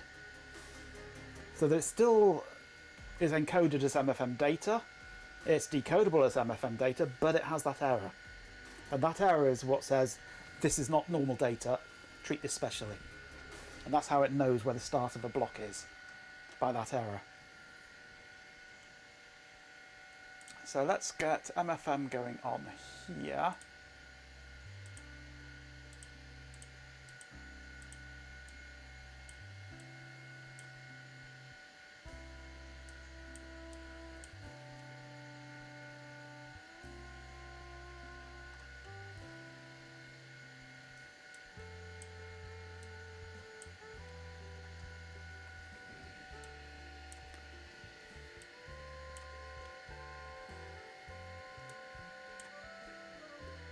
Come on, give me some data. Right.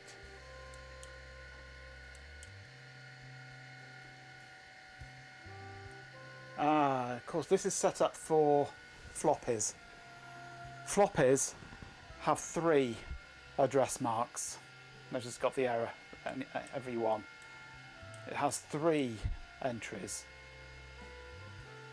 for the start of block. The logic analyzer I'm using is the DS Logic U3 Pro 16 channel, 1 GHz, USB 3. Nice little dongle thing. That's what it looks like. By yeah, Dream Source Labs. It's lovely. I love it. Well, that's what I want. So yeah, floppies have 3 sync marks. Hard drives only have 1. That's where this is letting me down, because it's trying to find 3 in the data. So let's have a look for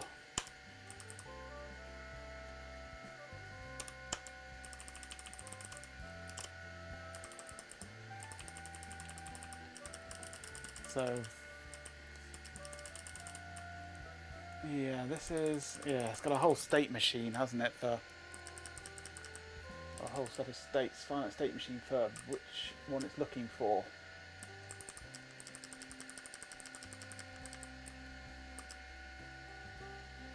And the C2 is for the start of the track. It's a software equivalent of the index pulse.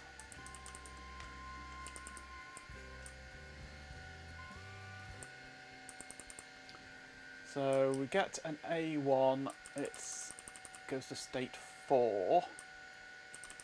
We're looking for A2 and and that's 2 more A1, so if I jump straight to state 6 on this instead.